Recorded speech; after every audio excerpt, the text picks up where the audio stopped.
Right then, let's go. Hello, everyone, and welcome back to the 2-on-1 Powerchair Football Podcast powered by MK Battery. As always, MK Battery's continued support is helping drive Powerchair football forward at every single level, from grassroots participation and equipment provision right through to the elite end of the game. And for 25-26, they're not just powering this podcast, they're powering every official WFA National League live stream, helping us bring every goal, every save, every storyline to the wider Powerchair football community.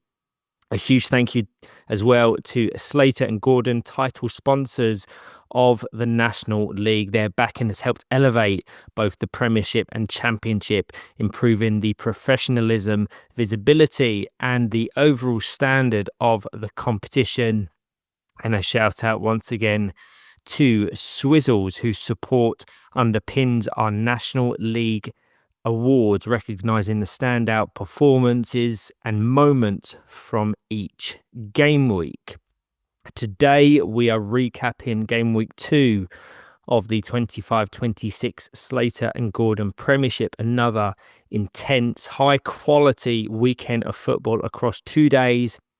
We saw 28 matches, over 70 goals scored, with momentum shifts, historic results, milestone moments, and a league table that's beginning to take shape heading into this fairly long winter break. My name is Ryan Sipple, and joining me today to break all of this down match by match, team by team, are two players who are right at the heart of the action. First up, from West Bromwich Albion, appearing on the podcast for the first time, it's Harry Bestwick. Harry, how are you? I'm good. How are you? Very well, thank you. Thank you very much for coming on. And alongside him, T-Side's Gregg Baxter. Gregg, how are you? I'm good, Ryan. Thank you. How are you? Yes, very well. I will give some context around this. It's incredibly early. I dragged both of these two up for an 8 o'clock in the morning start to try and accommodate all three of our schedules. So it's a good job it's audio only, because we're all very sleepy. Harry, just to you quickly, how have you found the start of this season? You're settling into a new club and adjusting, I don't think it's unfair to say, to much higher expectations and pressure that come with that. Yeah. Obviously, the expectation of West Brom and the success speaks for itself. I don't really have to add much onto that. I knew the expectation of the club before I was going in there. In terms of how I found it, obviously I found it tough, but I found it refreshing. I found it a good challenge as well. And there have been times where progression has been seen. So all in all, I've been really enjoying it. And that's the main thing. I'm doing what I love most, is play football. Yeah, we'll certainly unpack your journey and some of the difficulties around Game Week 2 shortly. Gregg, it was your first taste of National League since lifting the title back in June after missing Game Week 1. How did it feel to be back out there competing again? Oh, I missed it so much, Ryan. There's nothing quite like a nothing weekend to just really invigorate you, especially at this time of year when you're feeling a bit tired and you can get a bit run down. Just being back at NTU, back amongst friends and peers I've not seen obviously since back in June, was just exhilarating. Loved every minute of it, as always. Covering all the action and getting some game time in, scoring a couple of goals, which is always a bonus for me. But yeah, can't always swan off on my holidays. But I enjoyed watching the action on my phone. The streams were great in Game Week 1, but there's nothing like being at NTU and getting in and amongst it. It has a special feel, doesn't it? There's a routine, there's consistency around Nottingham-Trent University and National League weekends, and obviously you attend many if not all of the championship weekends. So you get that fix fairly frequently, but this was your first kind of experience with Premiership, rolling through those doors as a champion. So I'm sure it was very nice. Right then, same format as always. We'll work from 12th in the division up to first, covering each team's results, performances, standout players, key moments. We always encourage our listeners to have the live table up alongside them. We certainly will via FA Full Time or the WFA Scoreline app. We'll also touch on the Swizzles Awards and what we've learned about the Premiership, essentially, as we head into this break. In 12th place, we have Muscle Warriors with just 1 point from their first 9 fixtures. It was another incredibly demanding weekend for the reigning championship winners. 5 fixtures across game week 2. And they come away with just that single point, which on paper looks tough, but doesn't fully reflect what we saw on the court. We so often talk about how difficult the step up from championship to the Premiership really is. And across their opening 9 games, that challenge has been fairly evident. The pace, the punishment for small mistakes, and the consistency required at this level are all a step up, and Muscle Warriors are learning that almost in real time. If you look purely at the results, defeats to Villa Rockets and Greenbank look heavy, but the context matters. Both of those sides in particular were excellent this weekend, and Muscle Warriors were undone more by quality than a lack of effort or intent. Where the real positives came for me was against the teams around them. The games against Middlesbrough, GBG Knights, Sevenoaks, all of which were far more competitive, relatively speaking, whereby the structure looked stronger and the margins were finer. Now, Gregg, you called most of, if not all of Muscle Warriors games on commentary this weekend. From your perspective, give me the breakdown, not necessarily on individual moments, but on where this group are right now, what the bigger picture looks like. Yeah, so I called 4 out of Muscle Warriors' 5 games this past weekend. The only one I didn't do was the Greenbank game. I must admit, I'm not as I'm not as positive as you are. As you say, that I think there's any lack of effort from the players. But what struck me sometimes was they just look at a little bit devoid of ideas sometimes, and that step up in quality has really, I think, hit them. I think they need to recognise the fact that their first 6 games, including if you look at the game week 1 as well, were against at least 6 of the top 7 in the league. So they had a really difficult start. And then you're looking at those games that come up against, the teams around them, Middlesbrough, Sevenoaks, GBG, for, okay, these are the games that you have got to take points from. And while the margins were finer, I think that came down to more of a lack of punishment from GBG, especially in that game. Their goal came from the penalty spot. Oscar Spender getting his first ever Premiership goal. So shout out to him. It was a really well taken penalty. They showed great fighting character in the Sevenoaks game, the last game of the weekend, for them to come back from a goal down, to rescue a point, get their first Premiership goal. That would be a real weight off their shoulders. I think there's something needs to get back in, put a lot of work in training, because, like I said, for me, they just looked a little bit devoid of ideas of what to do. They seem to be looking to the sidelines to coach Alan Murray a lot of the time to say, well, what do we do? There's certainly no lack of quality if you look at the squad. Rick and Shah's been up playing with Aspire for many years. Sean Donner has an Ireland international for many, many years. And Jacob Vickers last year was electric in the Championship. I think they just need to take the Christmas break, analyze performances and where they're at, and then really get stuck into training if they're going to make a real fist of staying up. But I just there's no lack of effort level from the players in the squad. I just think they need to get some sort of game plan going. I think one overarching challenge, and it's a significant one, is the geographical spread of the squad, which makes consistent training incredibly difficult. And at Premiership level, cohesion, chemistry, repetition, they're all absolutely vital, as I'm sure you two will attest. You've already mentioned Sean Donoghue, travels for competitive fixtures fairly exclusively, living in Ireland. Henry Barnard, based in Ipswich. I think Dakota Hannum is Bournemouth, and I think Hannah Hindley is back living in Bolton.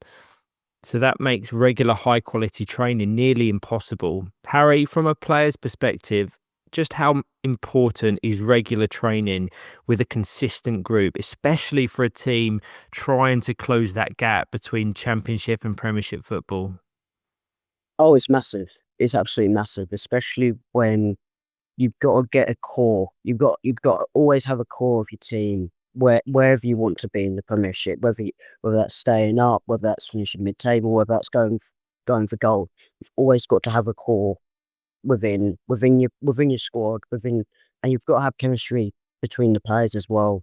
Me and Gregg will know about that, having chemistry. But it is so important that you need regular training and or as a squad, because that can then take into momentum, and then momentum and good results. It's a brilliant combination. I think for me, that's what screams out when you watch Muscle Warriors, is that lack of cohesion, the lack of training time they've all had together because of the geographical differences. They just don't know what one of the other players is doing at any moment. And that's really costing them, because there's gaps in defense, there's breakdowns in play going forward. They're not talking to one another at the minute, really, on the court. All of the instruction comes from Alan Murray on the sideline.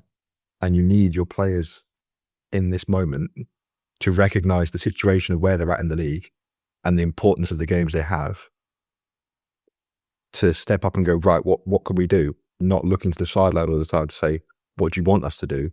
The players themselves taking some initiative and some authority about their own destiny. And, do we want to just have a fun and try and enjoy a season in the Premiership and then go back down? Or do we want to try and make a real fist of staying up and making ourselves a Premiership side for many years to come?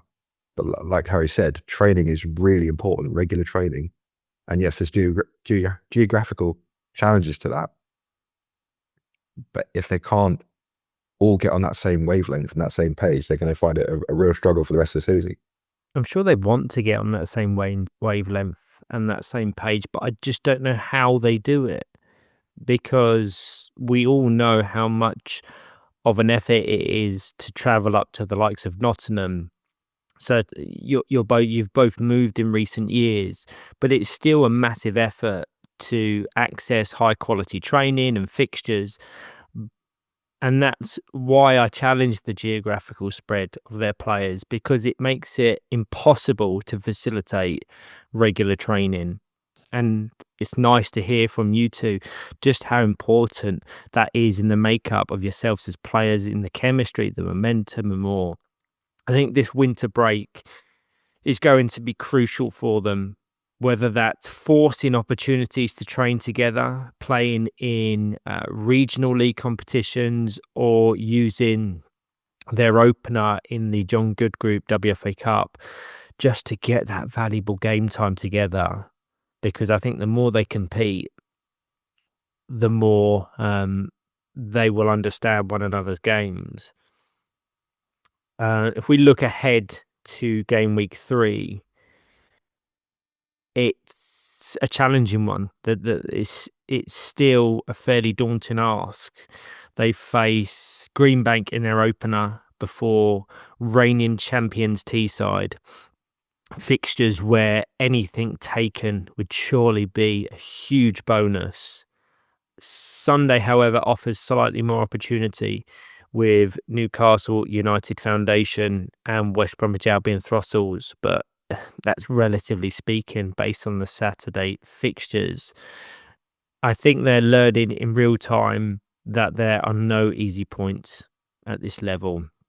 But I think it's important to remember that Muscle Warriors earned their place here. They surprised a lot of people by winning the championship last season, and they've absolutely deserved their chance to test themselves in the top flight, because whatever happens between now and the end of the season, this campaign still has value and can still help them in the long run. The learning curve is incredibly steep. We know that.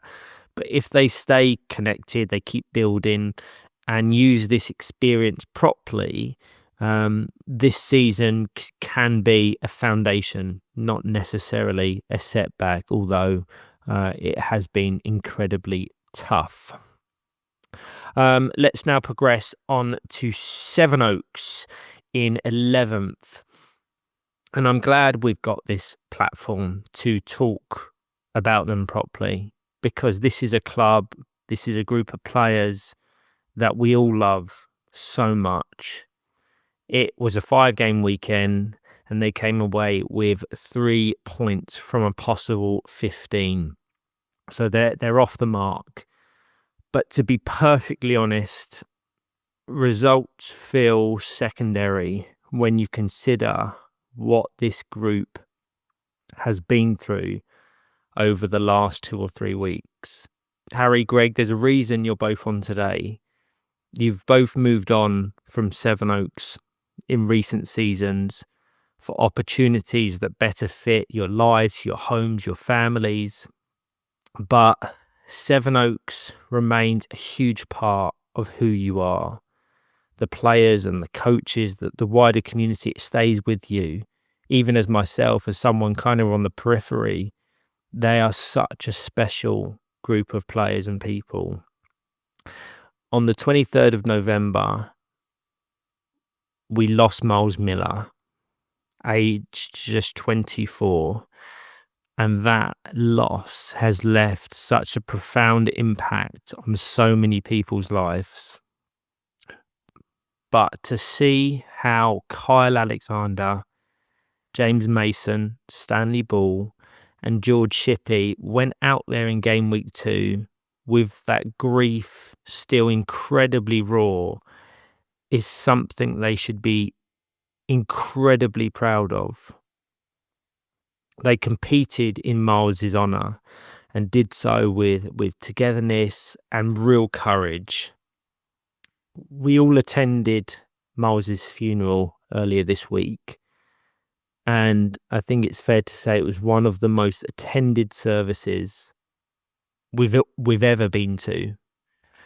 And for over 2 hours, there was people from every stage of his life sharing stories and memories. It was an incredibly fitting send-off. You both spoke beautifully at Miles's funeral. Talk to me about what Miles meant to you both personally and how good a player and person he really was. Well, me and Miles, again, we've known each other for 10 years. I first met him in my first ever Sevenoaks training session. He was just a great person, always full of life, always making jokes. And that reflected him both on and off the pitch, always willing to help people. And as a player, he was one of the best. On the ball, off the ball, a leader on that pitch. And he was also a brilliant coach when he got the opportunities. And with everything that's gone on, it's incredibly impressive how the boys have just, almost replicated in the spirit of Miles. And Miles will forever be a Sevenoaks legend. Yeah, he finished on 96 career goals, 4 short of the century, but he didn't need that milestone to define his legacy. Not at Sevenoaks, not within Powerchair football. The response across the country tells you everything about the player he was, and more importantly, the person. Gregg, give me your comments. Where do you start summing up Miles Miller? I think that what struck me, especially at his funeral and the wake afterwards, was just how much he accomplished in his life, shortened as it was, in so many walks of life. There are so many people there that he had touched and whose lives he had made better. On the court, as Harry says, he was so good, especially when you wanted someone to rat around the edge of the box. There was no one quite like Miles Miller for that. It was those 3 seasons I had in goal for Sevenoaks. Having him on the edge of the box doing the dirty work, he loved it. He did it with a smile on his face because he knew he was frustrating the opposition. And when he took the ball in reverse, he could leather a ball across the box. One of the best drivers in reverse I've ever seen. He was just a lovely human being, someone who had time for everyone and wanted to impart his knowledge and help the next generation. Something you're seeing with Stanley and George coming through at Sevenoaks. He'd be so proud of how they, in particular, played this weekend and how they took on the challenges both on the court and off the court. I've known Miles for 12 or so years. You know, I met him at regionals. We all sat together every single time. And it was a no-brainer when I was going to uni about where I wanted to play my football. I wanted to be with the Sevenoaks boys because they are just a tight-knit unit of guys who are all similar ages. And we are just like a family. And this has been a real massive blow to everyone. It's really affected a lot of us. This past weekend was very tough. Not just for me and Harry. I don't know how the boys did it, to be honest. Because it was difficult for me, and I'm sure it was difficult for H. But he will once a Oak, always an Oak is the saying. So Miles will forever be missed because there was only one Miles Miller. And I'm just incredibly proud of the Sevenoaks boys for how they went out and just even managed to go for a 5-game weekend with all that going on.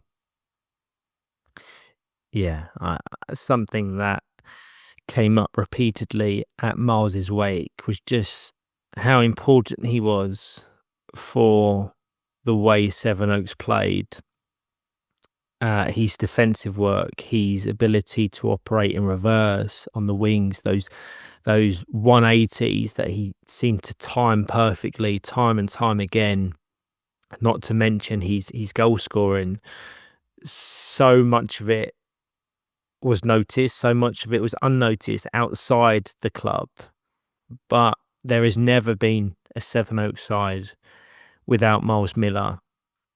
And that is the reality the group is now adapting to and navigating. So I echo everything you both said and give such huge amount of credit to the wider squad, particularly George Shippey and Stanley Ball, who was so mature and showed so much experience in amongst so much difficulty. If we look at their performances and results, Saturday was always going to be incredibly difficult. After a minute's applause for Miles, they faced Aspire, European champions and Premiership title contenders. They lost 3-0 in that one. And that was followed by a 6-1 defeat to West Bromwich Albion, which again, a challenging result, a challenging outcome, but very encouraging to see Stanley Ball register his first Premiership goal. So a huge congratulations to him. Saturday afternoon and Sunday morning, however, showed exactly who Sevenoaks are. 3 games against teams around them: GBG Knights, Middlesbrough, and Muscle Warriors, from which they came out unbeaten. Now, I watched the GBG Knights and Middlesbrough fixtures closely. The GBG one was finely balanced. I think they hit the post on 2 occasions, probably had the more sustained pressure and momentum, but Sevenoaks had strong moments of their own, and I would say a point felt fair. There was one passage of play that summed up the intent perfectly. James Mason, goal kick, fired diagonally across the court. Kyle Alexander almost screened it out to Stanley Ball, who worked it past Jack Ewins, was patient and slid a beautiful 182 touch across the George Shippey, who couldn't quite connect with his intended 180. It didn't result in a goal. It didn't even result in a chance.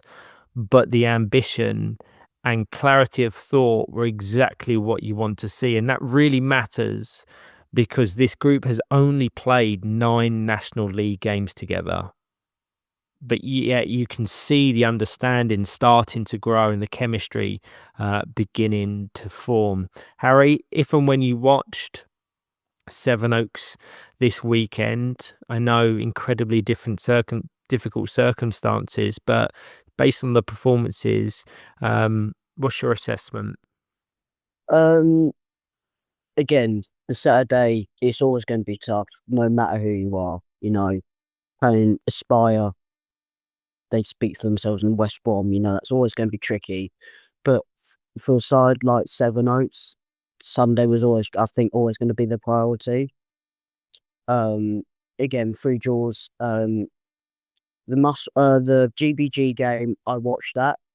And you're absolutely right. There was nothing between the two sides. There was moments for both, but again, a draw is a fair result. The Middlesbrough game, I watched that again. Again, Sevenoaks played really well in that game, I thought. And again, another draw. And then I didn't actually watch the final game against Muscle.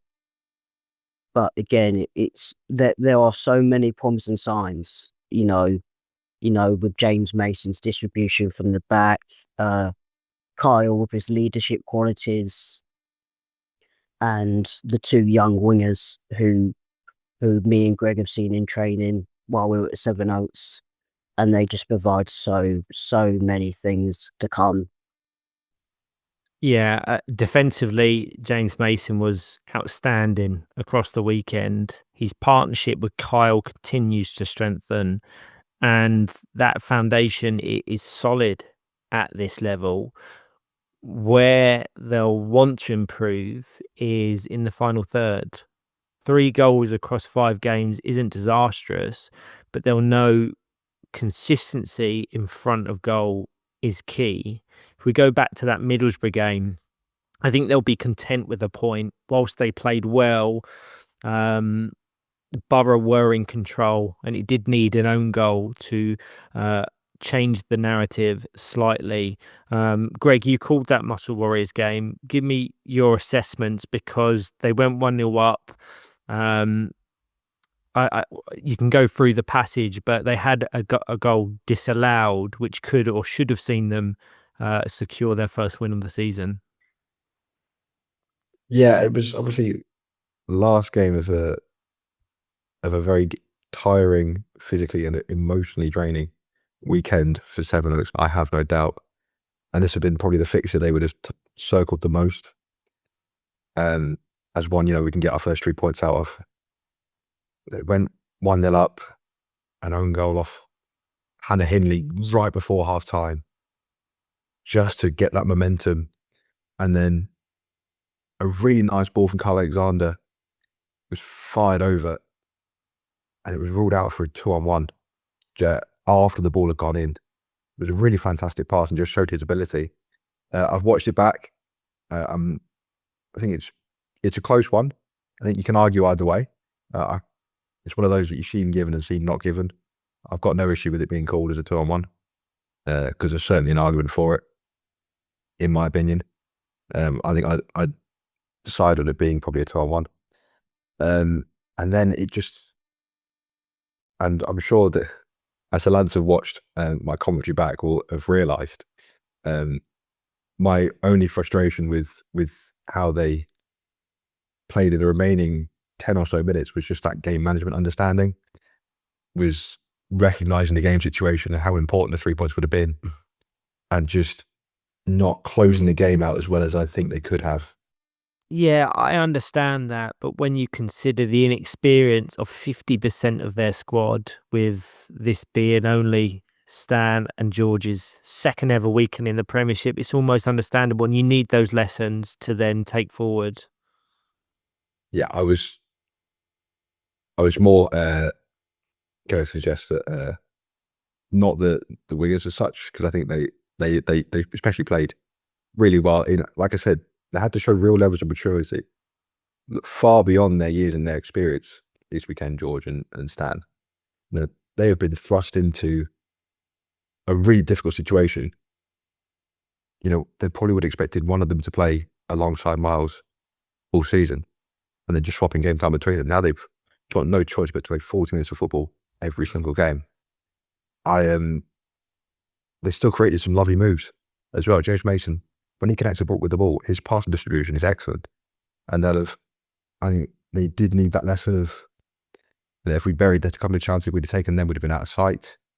It was a well-worked goal by the Muscle Warriors, just blocking off in the wall. And Sean Donoghue was a great ball across. And Jacob Bickers, to be fair to him, he buries it right in the corner. There's nothing that Mason or Alexander could do. I just think, obviously, like I said, last game of the weekend in a very emotional and very tiring game. I just would have liked to have seen Alexander and Mason just recognise there's 5 or so minutes left. Let's just not push forward as much or take as many risks with our passing, and just almost, it's cliche. It's a game that Miles would have loved. He'd have gone right in the corner and just sat there and blocked everyone off and been like, I'm happy as Larry, just keeping the ball in this corner. You can't get to it. He'd have been there with a massive smile on his face. That was my only frustration, was the game management. But like I've said, I couldn't be proud of the boys and the way they played and how they approached the difficult task of this weekend. And right inside, they were unsung heroes of the weekend.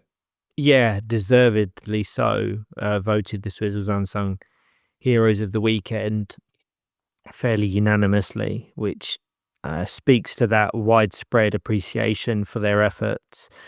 I think they will be the ones most frustrated by that Muscle Warriors games, but those are the fine margins. And when games are being decided by moments that small, it often means you need just a little bit more across the 40 minutes to put them beyond doubt.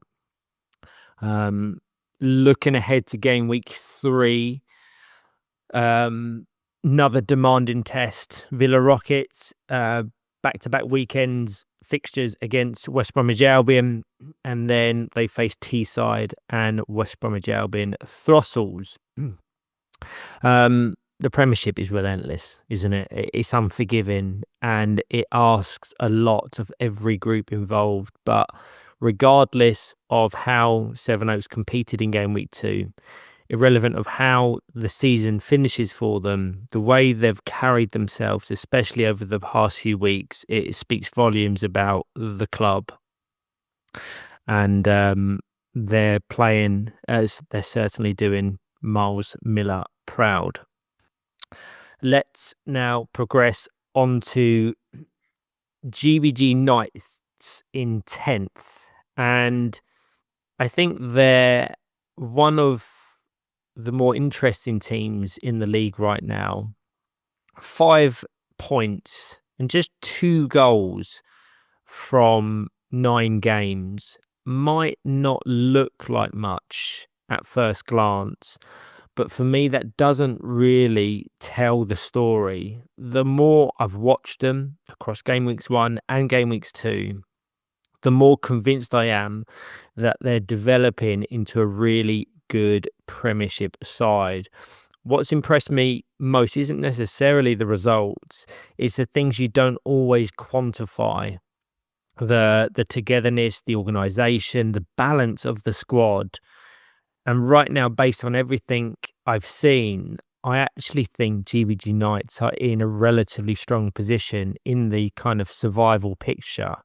There is still only a 2-point gap between themselves and Sevenoaks, so nothing is settled, but the trajectory feels upwards.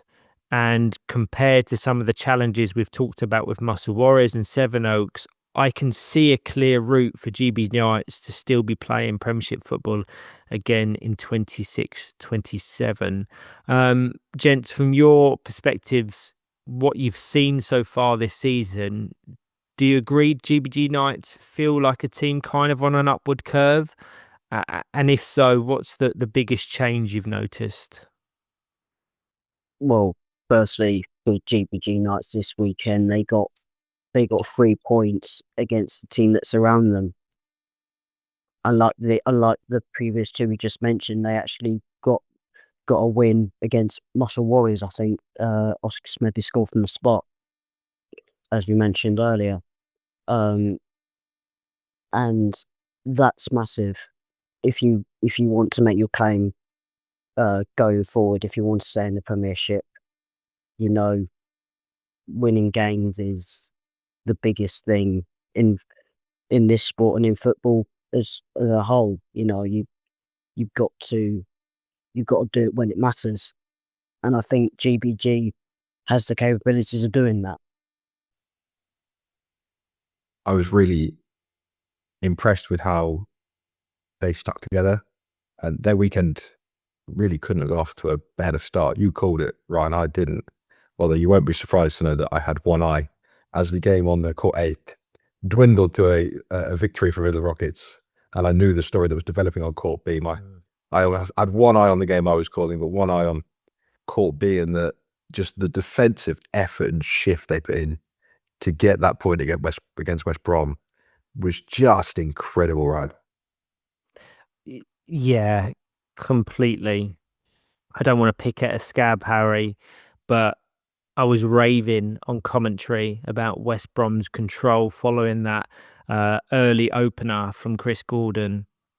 The combinations, the passing patterns, that familiar 5-time champions control, which we've come to expect and love from them.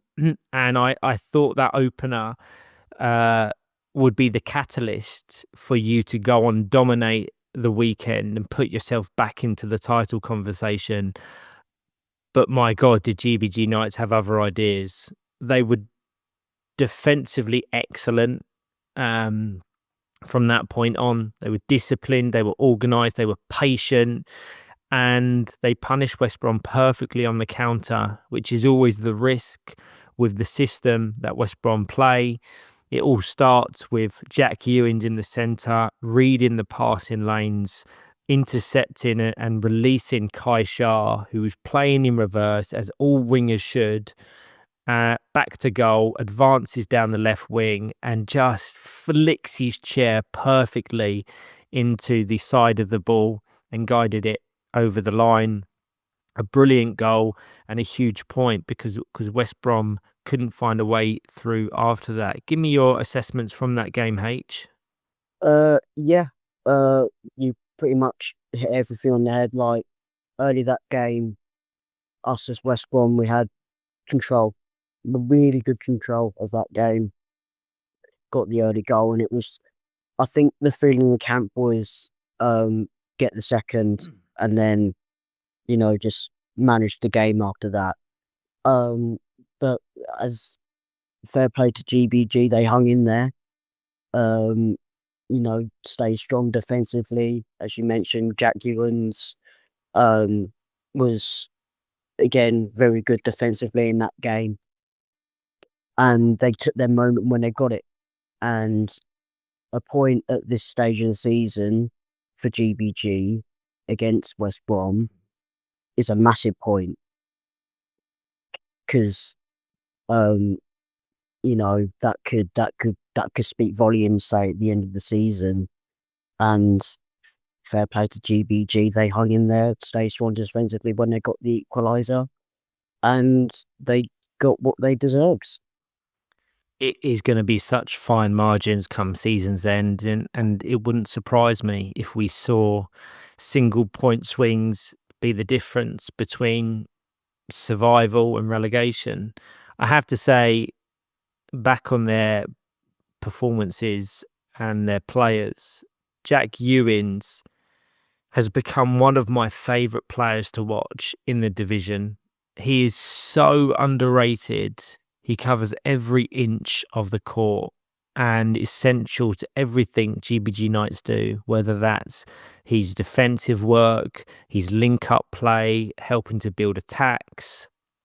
I would encourage everyone to either go back and watch GBG Knights results or fixtures on YouTube, or keep an eye out in the future.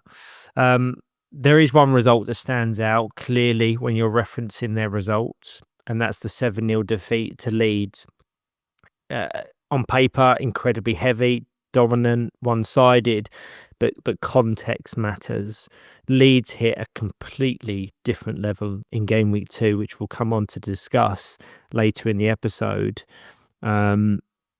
They hit a level that have shifted perceptions across the league, and they've thrusted themselves from title contenders in many people's eyes to title favourites.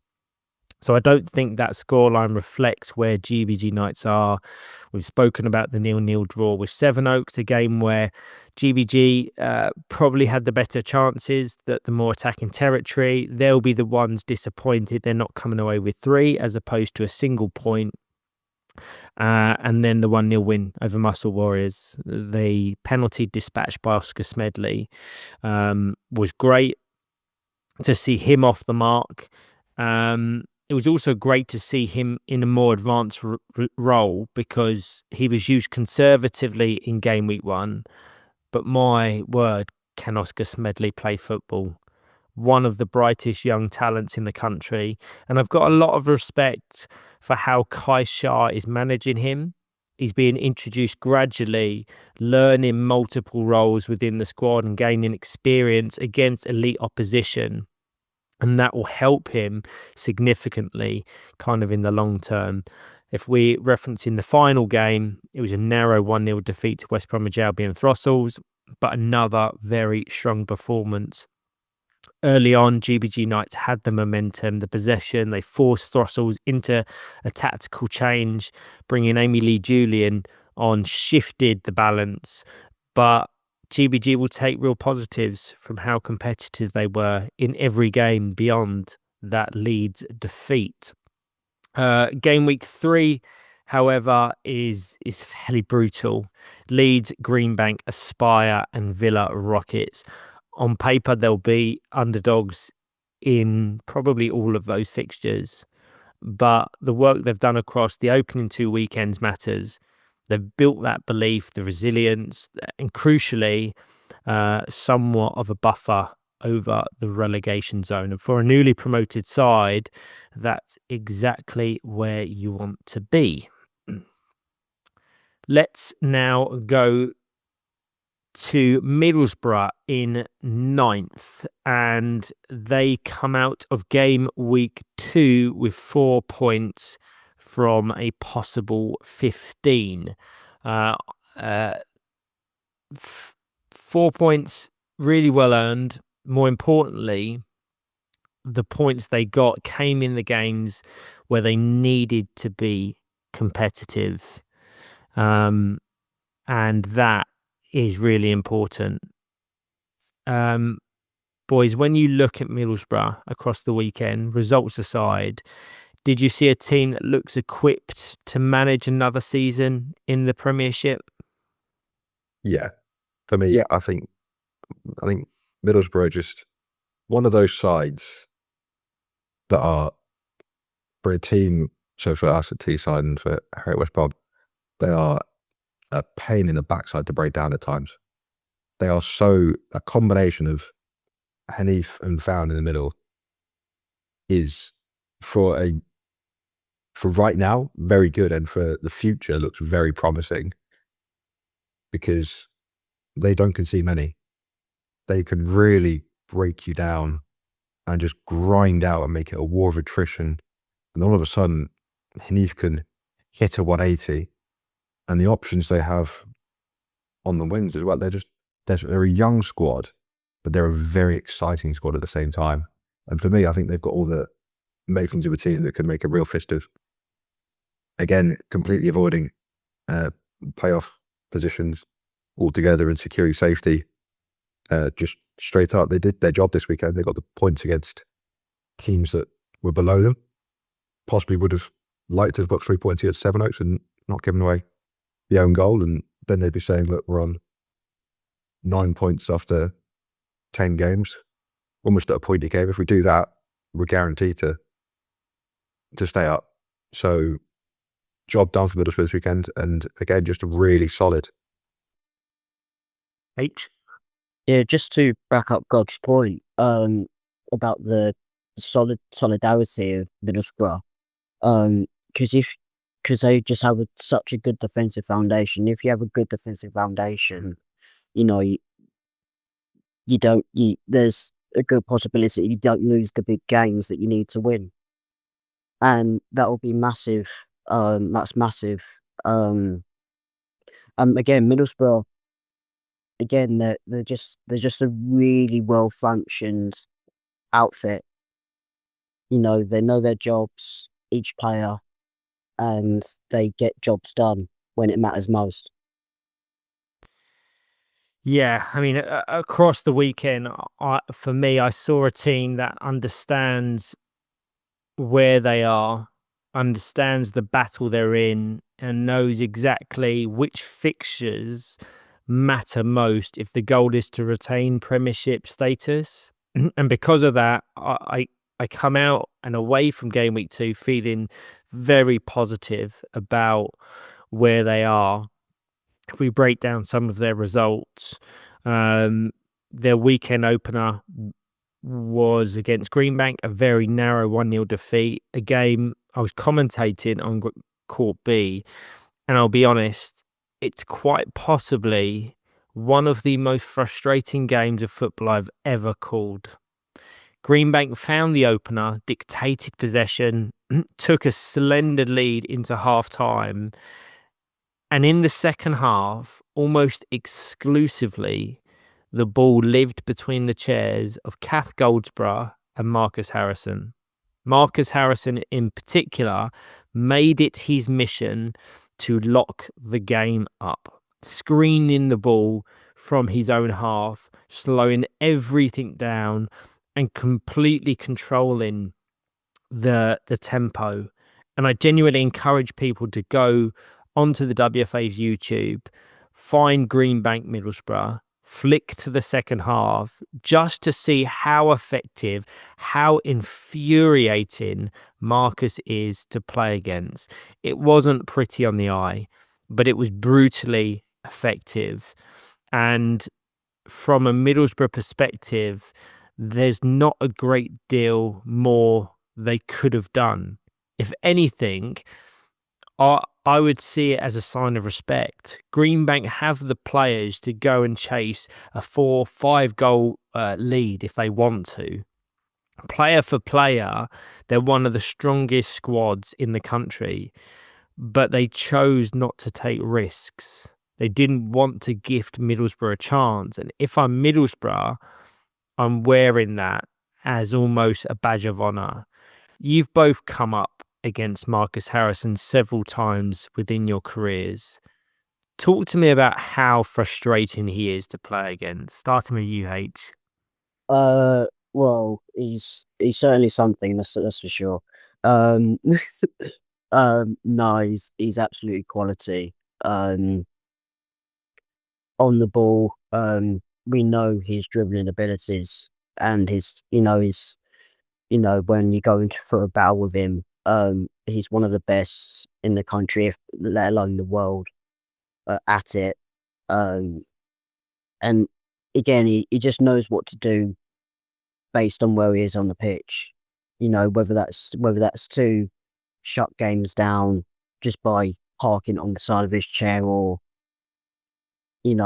holding the ball for 39 minutes and then try to win it in the 40th. Marcus just knows what to do at any time given to him on that football pitch. And again, I would use certain words to describe him, but obviously I can't at the minute. Gregg, how difficult is it to play against Marcus when his sole mission is to negate your quality? Again, like H, there's some choice words you could use, but you can't, for having an expletive counter. He's just, with the greatest of respect, so annoying to play against. I referenced earlier, we talked about Mars, one of the best rats of the box, outside the box I've ever known. Marcus for me is number one in that regard. He has a way of just completely nullifying the game. All of us, most of us want to play a lovely, free-flowing, just, if we could, all four out, just all four players passing the ball around, Barcelona tiki-taka. Marcus Harrison is that Roy Keane, put your foot through it, but he can also do the tiki-taka. He's got the best of both worlds. When referencing his ability, my mind always goes back to that fixture between West Brom and Aspire a couple of seasons ago now, where West Brom go down to 3 players, go 2-0 down early on. They bring Marcus Harrison on, and he just owned that game and clawed that 3-player West Brom team back to a 2-2 draw against Aspire single-handedly. It was a joke to watch. I remember contemplating it. He's just, when I say he's frustrating, I mean that with the greatest respect, because he can take over. If he wanted to, he could dominate all 40 minutes. We'll come on to Marcus, no doubt, later when we talk about Greenbank, but you can see why he's so valuable to Greenbank and England. But yeah, I do encourage people to go back and watch the second half in that Middlesbrough game. I've never seen anything like it. The ball remained in probably a 3x3 square meter area of the court for 90% of that second half. If we progress, they then faced Teesside, reigning champions. Realistically, they weren't expecting a great deal from this one, and some of the football that Teesside played was just spectacular. So not a great deal to overanalyze, but it was important exposure for some of Middlesbrough's less experienced players, the likes of Ethan Galloway, Thomas Pettigrew, who will be familiar with the system, but games like that are invaluable for understanding the true level at the top of the Premiership. But I think they did incredibly well. Despite those 2 frustrating losses, Middlesbrough didn't dwell on them, and that was the most important thing. They closed out Saturday with a brilliant 2-0 win over Muscle Warriors, and it felt like a must-win fixture because all of those meetings across those bottom 4 sides, they're 6-point affairs, even this early in the season. And if your ambition is to stay in the Premiership, you have to take points from those around you. Middlesbrough clearly have identified Muscle Warriors, Sevenoaks and GW2 Knights as games they have to get things from. If we assess the other teams around them and above them, anything is a bonus. Sunday morning, we've discussed Sevenoaks. They went 1-0 up for large parts, looked comfortable. They controlled possession, limited Sevenoaks' chances. And the roles that Kath Goldsborough and Umar Hanif played were excellent. Umar Hanif is a sensational player. He really is, has such a high ceiling. And you could see there was real fluidity within the group. It's never obvious who the primary aggressor is because they rotated between those 2 players particularly, which makes them so hard to break down. James Found, as ever, reads the game superbly as that kind of defensive anchor. And I thought they would see the game out. It was an unfortunate own goal. They will feel that was 3 points ripped from their grasp. But Sevenoaks persisted. and they will be happy that they came away with something. Their final game of the weekend was against Newcastle United Foundation, and again, it was tight. It was cagey early on. There was a fairly lengthy stoppage when Kieran Steer trapped the ball into the side of James Found's chair, briefly lifting him onto two wheels. And following that stoppage of play, James was substituted and thankfully was able to shake it off. But that was the shifting point. And taking him off really showed how important he is to the system, because it didn't need long after that for Newcastle to register the opener. Cole Forster had a corner ball across the court which lacked power and accuracy. It was intercepted by Ollie Crawshaw, who split the court brilliantly to Kieran Steer. Lovely two-touch 180 into the path of Cole Simpson, who timed his advancement up the court perfectly to finish with his front bumper. And the second goal, just 60 seconds later, followed in very similar fashion. So yes, no points, no goals in that final game. But again, the context matters, and there's still so many positives. But I'm really encouraged with what I've seen from Middlesbrough, and I think they will have more than enough come season's end to beat the drop. And the other just slight thing to mention is they've got both their 5-game weekends out of the way in the first 2 weekends of the season. Yeah, we highlighted this prior to the season kicking off to say, is it a blessing? Is it a curse? It's, of course, a positive if you get a really positive accumulation of points. But we know how demanding those 5 fixture weekends are. And if they can focus more on quality, more than quantity in game weeks 3, 4, and 5, I think it will very much be seen as a blessing. And if we assess game week 3, however, it's tough. I don't quite know where they get their points. They start against Aspire before playing Teesside. So 2 very strong title contenders. If that wasn't enough, Sunday morning opens with yet another contender in Leeds before they play Villa Rocket. So they're probably looking at that final game of game week 3 as the one that will most likely yield points, albeit unlikely based on relative form. Let's now progress to West Bromwich Albion Throstles in 8th. And this is a team I'm really excited to unpack after game week 2, because I thought they were excellent. Coming into Sunday afternoon, they'd suffered 3 consecutive defeats: Villa Rockets, Leeds PFC, West Bromwich Albion. And given the difficulty of those games and who they still had to play, I actually thought it would have been almost understandable if they'd come away with very little, if anything, from the weekend as a whole. Instead, what we saw was a side full of character, resilience, growth, and for me, it showed just how far they've come compared to where they were 12 months ago, 6 months ago even. They're now on 12 points from 9 games, which remarkably is more than they managed across the entirety of the 2024-25 season, where they were only able to acquire 11 from 22 games.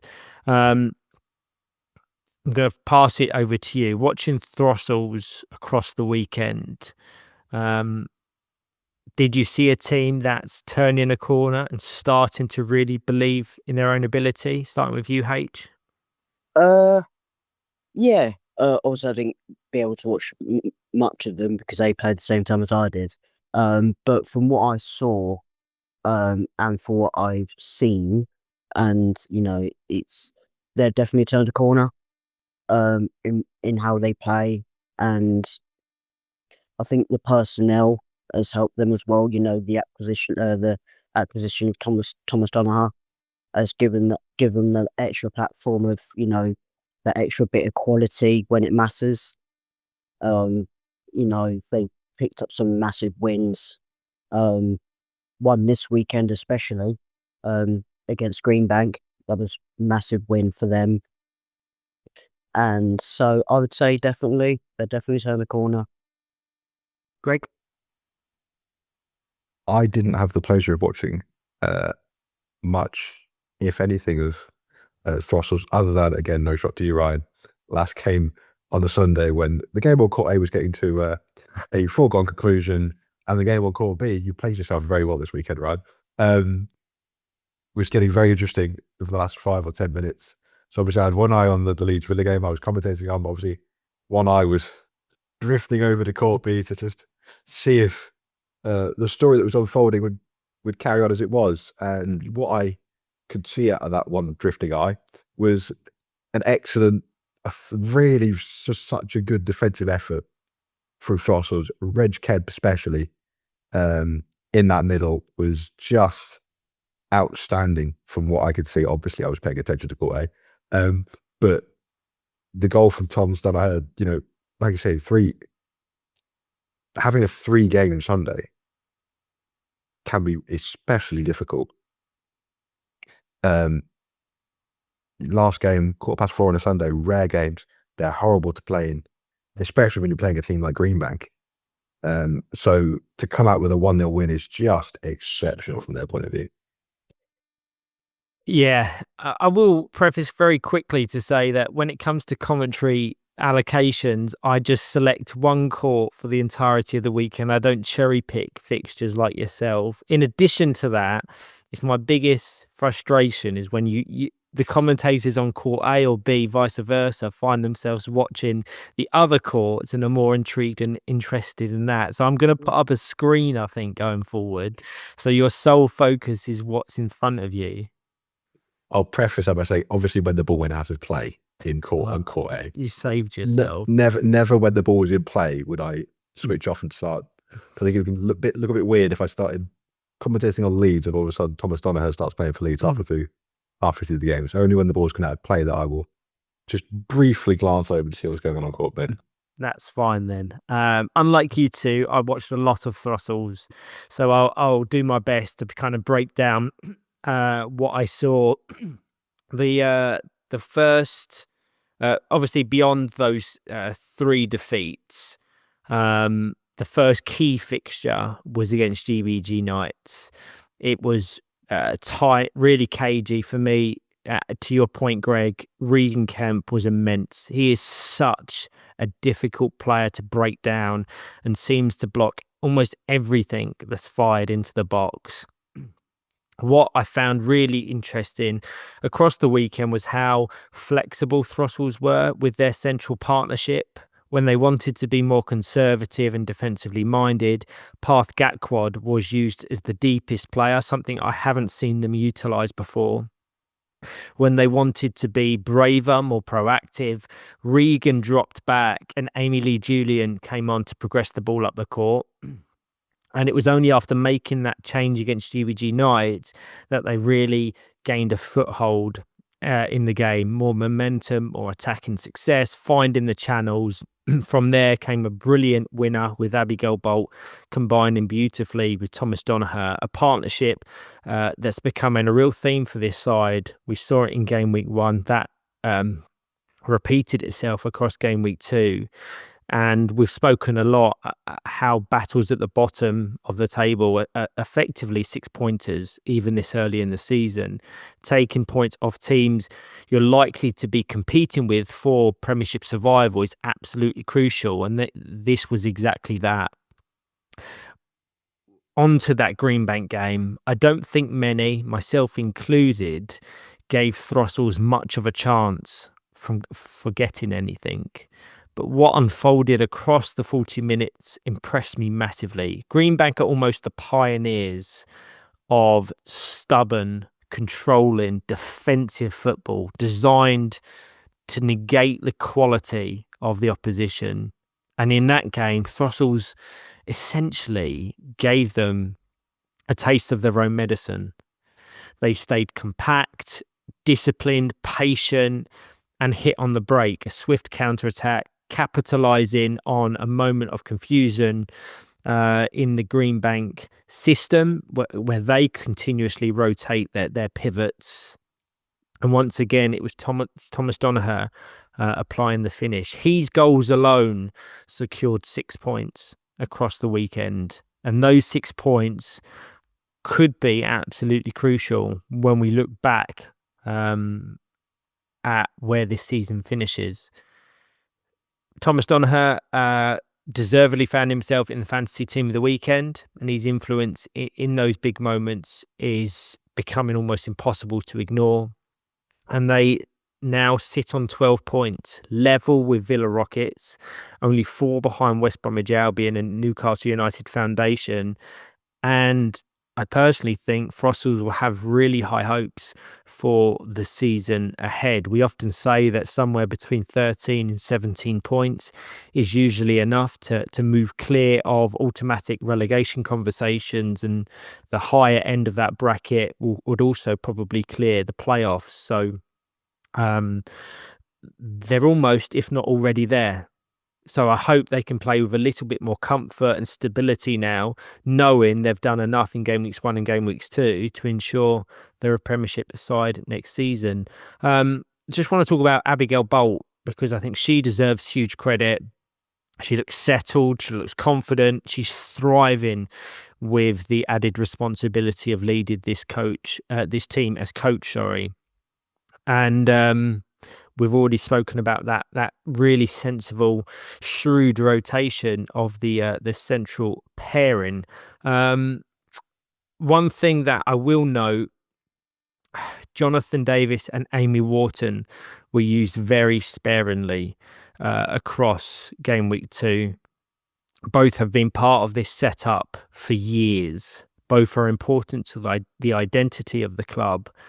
And if Throstles are to maintain that almost feel-good factor around the club, her challenge will be to find ways to keep them engaged and involved.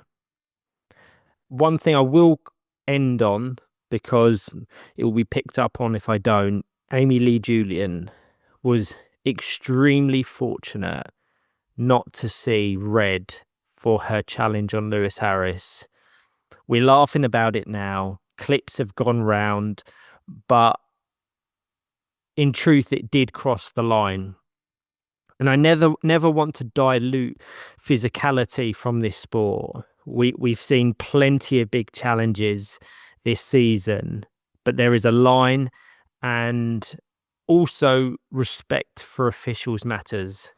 Driving away and not engaging, not even looking at the referee when he was trying to award a yellow card, is something that I don't really want to see repeated.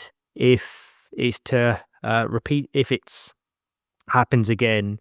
But I will caveat by saying Amy's a brilliant player, a physical player, and you can see why she stood out in the Championship and why she's comfortable at Premiership level. And if she can channel that aggression correctly, she's a massive asset to this Throstles side. Do you think that's a fair assessment? I think you've handled that perfectly, Ryan. I didn't know if we were gonna talk about the challenge, but like you said, I said at the time, yeah, it was heavy. One of the you can work out the commentary. I said it was one of the worst I can remember, but I just think it was a blip 2 minutes that Amy Lee Jr. will look back on and regret, but doesn't define her as a character or who she is at all. No, not at all. And one of my comment on commentary was highlighted and was joked about, talking about how robust Lewis Harris is, and it's a good job he is, because several other players would have come off a lot worse in a similar situation. So yeah, it's part of the game. This would be discussed in the running game, analysing aggression and tackles and pursuit of possession. So it's only right that we do so here. And just my advice to Amy is just to respect the officials and just try and temper that aggression ever so slightly. Yeah, that comparison to the running game is probably the closest you're going to see to what would be a 2-footer. Absolutely, definitely a 2-footer. If we look ahead for Throstles, Gameweek 3 is demanding Villa Rockets before playing Newcastle United Foundation and Greenbank before a Sunday that on paper looks more favourable. Sevenoaks in the morning and Muscle Warriors in the afternoon. But based on what we've seen so far, Throstles would expect to be favourites in those Sunday fixtures. And if they continue on this trajectory, they won't be talking about relegation at all. They'll be talking about kind of consolidation, belief, building something sustainable in the Premiership. In 7th, we've got Villa Rockets. And for me, one of the big success stories of game week 2. A 5-game weekend is always demanding. But when you look at the opposition they had to face, and they've come away with 9 points from a possible 15, it's an outstanding return. Not just in terms of results, but how they went about it, the balance, the belief, the maturity they showed across the weekend. They did the hard work early on, and that mattered because it gave them breathing space going into a brutal Sunday, and it allowed them to play with a little bit more freedom rather than fear. Before I break it down in terms of what I saw, I want to come to you both. When you look at Villa Rockets across that weekend, did they surprise you, or does it feel like a team that's now starting to deliver on its potential? Start with you, Gregg. I was so thoroughly impressed by Villa this weekend. I had the pleasure of commentating the first game of the weekend against Muscle Warriors. Nice open start. They played some really good football. Bobby Allen got his 50th National League goal. Really good achievement for him. A player that's going through a lot, I think it's fair to say. And he just keeps on persevering. So congratulations to him. And then I also had the pleasure of commentating their game on the Sunday against West Brom. And my word, were they outstanding. And Harry, I know you're here from West Brom point of view and you'll give your take on it. And I suppose when we get onto West Brom, we'll talk about it from their point of view. West Brom threw everything at them in this game. They had some nice moves. There was a couple of, if they like the finish had gone in, there's a couple of moves that you'd be looking at for goal of the season contenders from West Brom. But they defended heroically. Bubba, Humsbadir, they were just imperious at the back. Dave Lewis rightfully got a place in the fantasy team of the weekend. He covered every inch of that court against West Brom. It was a brilliant performance. I said to him afterwards, it was just sensational from him. If you want to watch a player, another one of those ratting on the edge of the box, he loves it. Getting in the way, not afraid to put a challenge in, puts his chair on the line every time. And he got the goal. Okay, yes, in fortunate circumstances, where the collision between Gordon and Chrysler resulted in the chairs being locked together and Dave could just roll it in at the back post. But yeah, H, you can stop looking at me like I'm waxing lyrically here and give your take on it, I'm sure. No. All things aside, like Villa really did well this weekend. As you said in that game, again, they were resolute defensively. And, you know, that game particularly, again, we played really well. And then obviously the moment happened where they scored the goal. But no, as a whole, Villa, I think for them, I think it was quite a big weekend because they've had a lot of, you know, players coming in. You know, they've had Rosie coming in, and you know this, and new players coming in and out is always big for a football team. And I think this weekend that Villa, you know, really showed showed their authority at times this weekend. Yeah, I agree completely with both of your assessments. Prior to the season kicking off, I remember talking about Villa Rockets and saying, when you assess the players, the talent is undeniable, but the characters and the personalities within that squad are so strong. My question was how they gel together. But Gameweek 2 gave us the answers to that dilemma, to that question. If we break down the results, they started the weekend against Muscle Warriors, bottom of the league, but they didn't take that lightly at all. Villa, ruthless 4-0 victory. In which, as you've already mentioned, Gregg, Bobby Allen scored his 50th National League goal, making him the 76th player to reach that milestone. A huge moment, and you could see how much that lifted morale, belief, momentum. They carried that straight into their second game against West Bromwich Albion Throstles, who we've already spoken about so highly. Once again, Dave Lewis, central to everything, deservedly so. In the fantasy team of the weekend, such a good player, aggressive, passionate. I described on commentary against Aspire that he's box office. Sometimes you need that, and he scored the only goal against his former side. And suddenly Villa had 6 points going into Sunday's fixtures. And Sunday was relentless. 3 games back to back. Against 3 of the most formidable sides in the country, Aspire, West Brom and Leeds. And I don't think it's unfair to say not many people would have given them much of a chance of taking points from that run.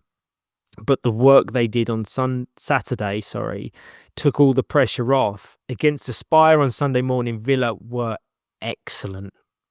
Absolutely excellent. Stubborn, disciplined, well organised, and it took a late Dan McClellan strike to finally break them down.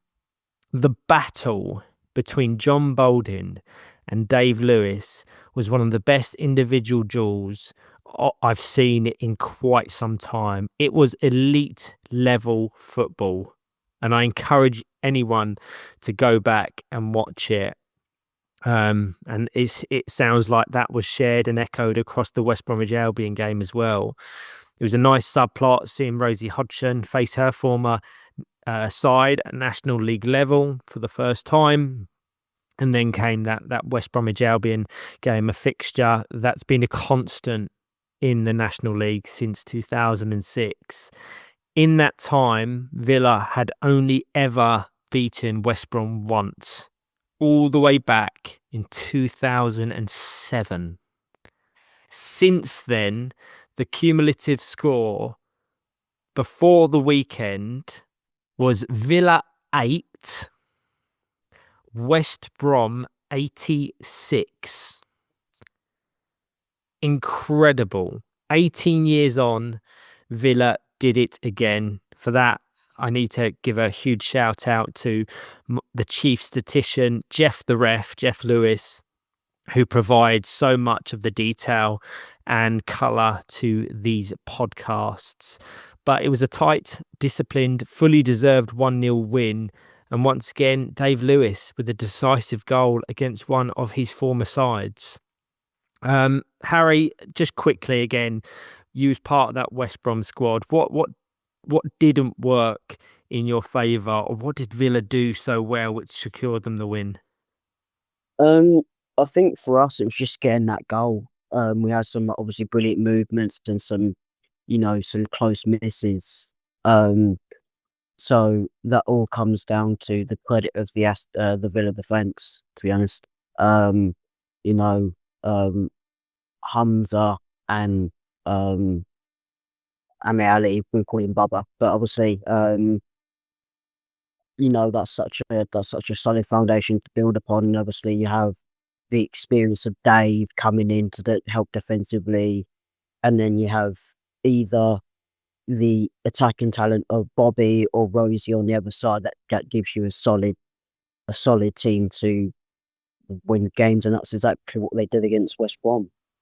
Yeah, I also want to credit the partnership of Hamza Madir and Amit Ali at the back. They have formed such a strong partnership, tough to break down, positionally excellent, and very calm under pressure.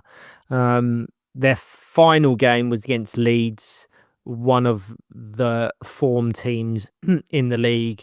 And while it finished 3-1 to Leeds, I don't think it's unfair to say that Villa gave them one of their most competitive fixtures of the entire weekend. There were lots of positives to take, even in defeat. Yeah, I had that Leeds game, obviously fully focused on that one.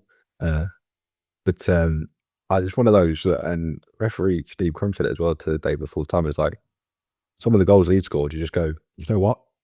Fair enough. We couldn't do anything about that one. So there's no shame at all in the 3-1 defeat, because again, some of the football Leeds played, as we'll get on to, was just elite. Yeah, looking ahead to Game Week 3, it's another 5-game weekend, and Villa will look at those fixtures as a lot of them being very winnable. Throstles, Sevenoaks, GBG Knights, and Middlesbrough are to be contested. They also play Leeds again. So Game Week 2 felt like a statement, and I'm excited to see how Villa fare.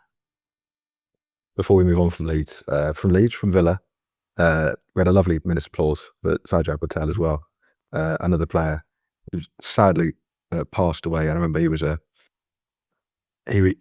such a strong dribbler, so good in the dribble. I remember Johnny Housley put it on Facebook and said it was just it felt like bricks in a chair. He was that good in a dribble. So my condolences to his family. Yeah, thank you for bringing that up. Yeah, it was a very nicely observed minute's applause. We held 2 across Game Week 2. So incredibly sad circumstances, but so nice to see that outpour of appreciation and affection for 2 incredible players. Let's now progress to Newcastle United Foundation in 6th, and they're a really interesting case study after Game Week 2. Coming out of Game Week 1, Charlie McClellan and I sat down to recap the weekend, and we were waxing lyrical about Newcastle. They were joint top after 5 games, playing with confidence, togetherness, and a real clarity of identity. But if you actually speak to Jamie Harrison, Ollie Crawshaw, or others within the squad about objectives this season, it's never been about title challenge. It's been about rebuild, developing players, refining tactics, building something sustainable for the long term rather than the short. And that context matters when you assess Game Week 2. Gregg, when you look at Newcastle's weekend, given who they played and what their stated objectives are, do you see this as a blip or just part of a longer term rebuild? I don't think you can call it a blip. I think it would be too harsh. You look at the fixtures and who they played, Aspire, Teesside, Leeds, 3 of the teams that are going to be up there at the end of the season. They are definitely, as I said, they're part of a rebuild now. They're finding their identity again, building up players, developing players to go again. They got that all-important victory over Middlesbrough in the final game of the weekend. I've been so thoroughly impressed by how Ollie Crawshaw has just taken the role of the middle player, gone from playing out wide when Ethan Fisher was there last year. He's matured and moved into a central player that can play up there with the best of them in the league, really, for me. Such a good player. I'm really excited about where Newcastle want to go. They're bringing Kieran Steering from Scotland, who is having to adapt, because in Scotland he plays almost as that second pivot goalkeeper at times. He's now playing on the wing and looking very, very good. Cole Simpson's another young player in that sort of NETP England development squad, range. The Armstrong's strong at the back. They've got Sam Mackay, Matty Harrison, Aaron Guthrie. They're a really good squad who just had a tough run of fixtures this weekend. And yeah, I don't think you can call it a blip. I think this is just they're happy. They'll be happy with where they are right now. 9 games played, 16 points. Just really good for Newcastle for me. H, what are your thoughts around Newcastle? Yeah. What the thing? Yeah, I definitely think it's a rebuild phase for Newcastle. But whatever Newcastle do in their rebuild, Ollie Crawshaw has to be the vocal point of that. It's so important for Newcastle and for what they're doing for their values and everything. But no, I think there's again just another solid squad. You know, they've got quality in certain positions and experience as well. I also think that Cole Simpson's very good. You know, I play with both Ollie and Cole at NETP level when we were all there. So I play with him quite closely at times. So, you know, there's definite quality there for Newcastle, definitely. Yeah, I agree. I mean, if you look at the opposition Newcastle face, the picture is so clear. Their first 3 games against Teesside, Aspire and Leeds, quite possibly the league's top 3 sides. And based on what we saw in Gameweek 2, it would be no surprise at all if the title comes from within that trio. The 3-0 defeat to Teesside, the first goals that Newcastle had conceded all season, it must be mentioned. And it wasn't about Newcastle being poor, it was about brilliance of Newcastle United, of Teesside and Tyler Reeve, who continues to look a level above at times. Next came a far tighter 1-0 defeat to Aspire, settled late by a Dan McClellan penalty. That was cagey, disciplined, and again, there wasn't a huge amount between the sides. And when you consider their stated objectives and ambitions for the season, that speaks volumes. And then Leeds, we've already talked about how sensational they were across the weekend, and I'm excited to talk about them in more depth later on. Newcastle struggled to get a foothold, but following that, you're looking at 3 games, 3 defeats, no goals scored, which is a noticeable shift from what we've come to expect from them. But what impressed me most was how they responded. Going into that final game against Middlesbrough, Newcastle were physical, composed, clinical. There weren't a huge number of chances, but the chances they did take were outstanding. I think I've already said. A brace from Cole Simpson, both finished with the front bumper. Please, I encourage people listening to go onto the WFA's YouTube, find that fixture, because the goals came within about 60 seconds of each other. I've already said the first starts with Newcastle deep, defending a Middlesbrough corner.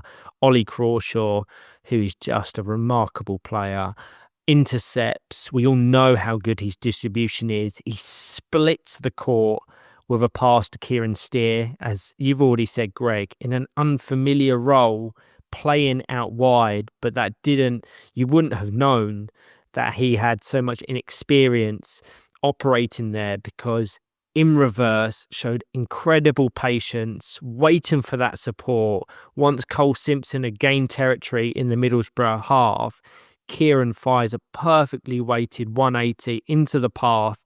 Cole drives onto it, releases it with his front bumper, 1-0, brilliant goal. Moments later, not giving Middlesbrough a second to settle. This time, diagonal ball once again. Ollie Crawshaw fired into the Middlesbrough half, and Cole simply pushes it forward, punches it home with kind of an angled, accurate front bumper finish inside the right post. Almost carbon copies, and 2 of the best front bumper goals I've seen at National League level, and I absolutely love a front bumper finish, and these two in particular were elite. So tactically, it continued a trend from game week 1. Jamie Harrison clearly trusts a solid starting 3. Lee Armstrong at the back, Ollie Crawshaw centrally, and Cole Simpson as one of the high and wide outlets. It's that fourth position where Jamie rotates heavily between Kieran Steer, Sam Mackay and Aaron Guthrie, depending on the opposition and the game's state. But I suspect that is something that we'll see fairly frequently across the remaining games of the season. If we look ahead to game week 3, it's another fascinating test, a 5-game weekend. West Bromwich Albion Throstles, Aspire, Muscle Warriors and Greenbank. So they'll certainly look at the Throstles and the Muscle Warriors games as opportunities for points and potentially even Greenbank. We've also seen West Brom falter at times, so there may be openings there too. I can see the smile on Harry's face. Aspire is probably the standout challenge, but overall, I don't think Game Week 2 changes the narrative around Newcastle. This is a team in transition with a clear identity, developing players, laying foundations. And if that rebuild continues at this pace, they're going to be in a very strong place, not just this season, but far beyond it. Next in the standings, in 5th, we've got West Bromwich Albion sitting on 16 points from their opening 9 games. And game week 2 felt like a real mix of everything with this group. There were moments where they looked right back to their best, dominant, fluid, confident. And there were other moments that reminded you this is still a team very much in the middle of a rebuild with new combinations, new roles, new players, different identity, certainly from one that we've seen across the last decade. Harry, you were right in the middle of it across the weekend. From inside the group, did it feel like West Brom was starting to rediscover some of their old habits? I know you've only been there for a short amount of time, but you've no doubt studied them for many years. Or does it still feel like a side finding consistency and confidence within a rebuild? You've hit the nail on the head. I think there's a bit of both. Like when we're fluid, when we're going at it, we're brilliant. But then when there's say a lack of confidence, we do falter in some areas of the pitch. And I think, though I wasn't there at the time, I think that was one of the components while they were competing at the Club World Cup. There was like moderate bit of inconsistency. Which you could say for this weekend as well. Though performances were better, I thought. GBG, we played really well. It was down to one defensive mistake or one error that allowed them to score the counter-attacking goal. Sevenoaks and Throstles, who played really well as well. And then obviously the Villa game, but all in all, we had some really decent performances. But again, there's definitely some areas to polish up on. I would say definitely from an insider perspective. And Gregg, watching from the outside and having watched them so closely in recent years, what did you see? A team edging back towards its identity, or one still piecing things together game by game? I agree with both of you. It felt like at times it was one step forward, 2 steps back. Sometimes there were times, like you say, where they just looked like they're back to their best. Some of the passing moves were quintessential West Bromwich Albion moves. They just sometimes lack the clinical finish to the move, was maybe their letdown. I want to give massive credit to Brad Bates for playing as many games as he did with a broken leg. Like, that is just incredible commitment to his team and to the sport. For him to be able to do that, they just weren't able to break teams down and weren't clinical enough when they did put their moves together. And then one mistake at the back, and that lack of clinical edge shows, because in games they've dominated, you think GBG, you think the Villa game, that at the dominating territory possession, not been able to break down the teams and get their goals that their play has probably warranted, either due to a lack of clinical finishing from West Brom or from excellent defensive work by their opposition. That one mistake is then highlighted because they're then dropping points and losing games that they feel like they've dominated. I think the one thing for me that really highlights the rebuild that West Brom are going through is if you go on the WFA scoreline app and go to top goal scorers, you have to scroll down all the way to 8th place to find a West Bromwich Albion player. And even then, that's their only player in the top 10 in the league. And there's not many seasons you'd say that about West Brom. And yes, we're only 9 games in. But that is, I think, what signifies at the minute just where they're at in terms of their rebuild. Yeah, I called their opener against GBG Knights and already mentioned, having watched the opening 5-10 minutes, I was so excited by the football, the passing patterns, the positional discipline, the control was excellent. They got that goal, which we're saying is so important. But in this case, it was just not finding a second to really just shut GBG up. And I remember saying on commentary, if they play like that across the entire weekend, maximum points should be a non-negotiable, especially given fixtures against Sevenoaks, Throstles and Villa still to come. But we know that that sadly wasn't the case. The second game against Sevenoaks, very different story. Any frustration from that opener was channeled perfectly. They were dominant. 6-1 win, braces from Matt Gilbert, Lucas Chrysler, which capped off a ruthless display. One thing that continues to stand out with West Brom is how they concede goals.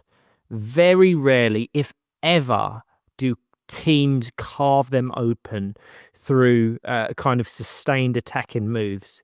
Almost every goal they've conceded this season, with the exception of the Villa one, which was a kind of a freak coming together of Lucas Chrysler and Chris Gordon, has come from distance, almost around the halfway line, where teams have punished the brave 4-out system West Brom are so committed to. And I think that needs noting. I think every other team has conceded open play goals where they've been outplayed, but not West Brom. Sunday morning against their sister club, West Bromwich Albion Throstles, another strong display. Chris Gordon dictated the play superbly in the centre. And once again, I was hugely impressed by Lucas Chrysler. I said on commentary that Lucas has probably shown the greatest development of anyone within that squad over the past 12-18 months. And you can see exactly why Chris trusts him so much as his central partner. And then, to your point, Greg, that game brought a big milestone. Brad Bates scored his 100th National League goal, making him the 29th player to ever do so. And credit to Jeff, who's broken down what that actually looks like. Because Jeff has looked back at how far you have to go back in time to find the first goal in each player's most recent run of 100. So who has scored the quickest 100 goals recently? Any guesses who you think has registered the quickest 100 goals in the National League? Are we going to say it's Brad because didn't he start in goal? Or am I? Yeah, it is some goal, yeah. As in the most recent. So you'd have to go back the fewest amount of years to see who scored the 100. It's not Brad Bates. Jack? Mike Maxwell? No. Final guess, H? Rosie?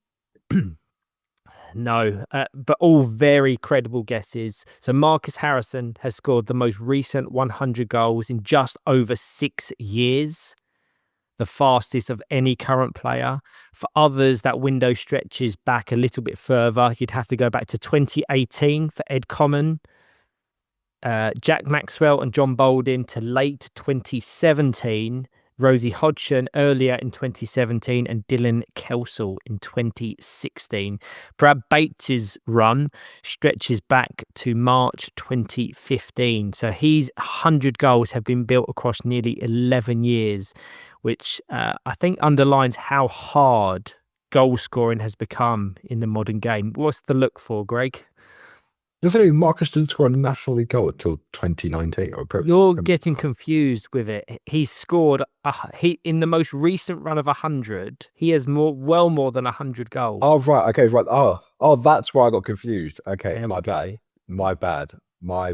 There you go. Okay. So the 6 players mentioned have completed a 100-goal run in the last decade, essentially. Yes. Sorry. What Jeff also looked at was goals since COVID lockdown. Marcus Harrison, again, leads the way, but players like Dan McClellan, Tyler Reeve, Mitch Tinkler, Ollie Crawshaw now feature heavily kind of in that list since 2020, 2021, showing how the next generation is starting to emerge. So it's fascinating, but overall, it's a congratulations to Brad Bates. Back to that Throstles game. Harry, I have to mention this. When Chris brought you and Ollie on in place of Matt Gilbert and Brad Bates, we saw a really different approach, more dynamic, much wider. It was almost like youthful energy, and it changed the feel of the game. And I wouldn't be surprised if we see kind of that combination occur more as the season progresses. It was also your first goal in the blue and white of the Baggies. How did it feel to score it? And what a goal it was as well. Yeah, it was a great goal. It was a big moment, I thought, for me, because obviously, coming into the team, having a lot of turbulence as well with everything off the pitch as well as on it. It's a great moment, and I felt like it just felt good because I felt like I gave the performance of that warranted the goal. So yeah, it was amazing. You've come so close in other games this weekend. You've put yourself into such good areas. You've found the timing, the connection, the link-up play, but just that ball just never seemed to cross the line. But on that occasion, it did. So I'm sure that's a huge almost weight off your shoulders, because you put a lot of pressure on yourself that others don't put on you, but that just shows that the standards you aspire to compete at. And no, it was great to see and great to commentate on. So huge congratulations. So we obviously referenced those 2 results against Sevenoaks and Throstles. And given those, you'd expect West Brom to carry that momentum into the final game against Villa. But it sadly just didn't materialise that way. We've already broken it down. The first win for Villa at National League level since the 18th of November 2007. An incredible length of dominance. When you're referencing those particular sides, they've met 42 times at National League and WFA Cup competitions prior to this weekend.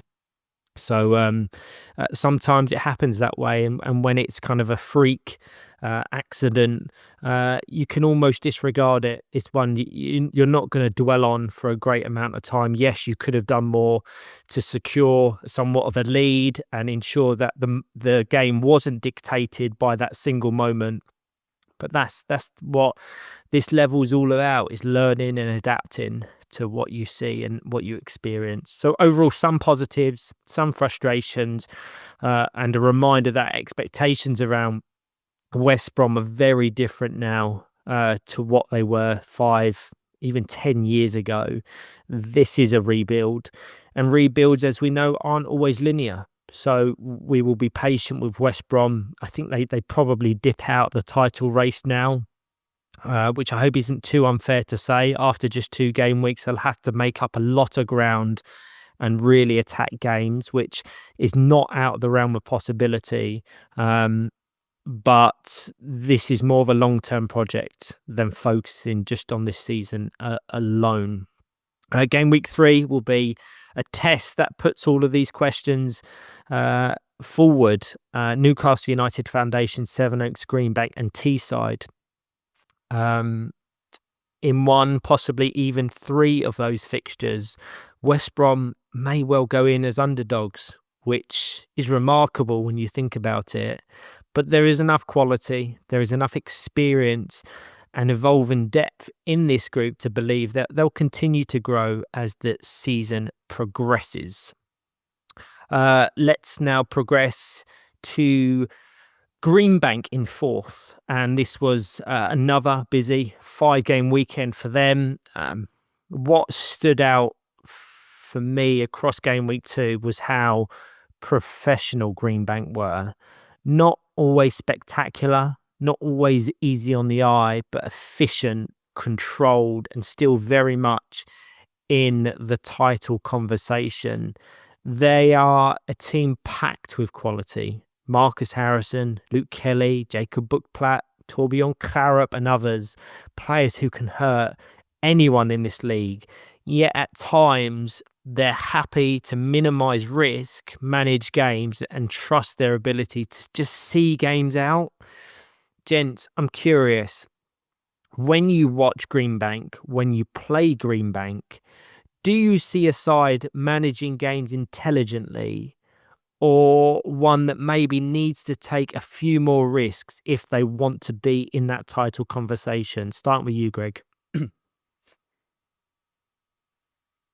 I think this is a season for Greenbank of working out where they are in terms of the title challenge.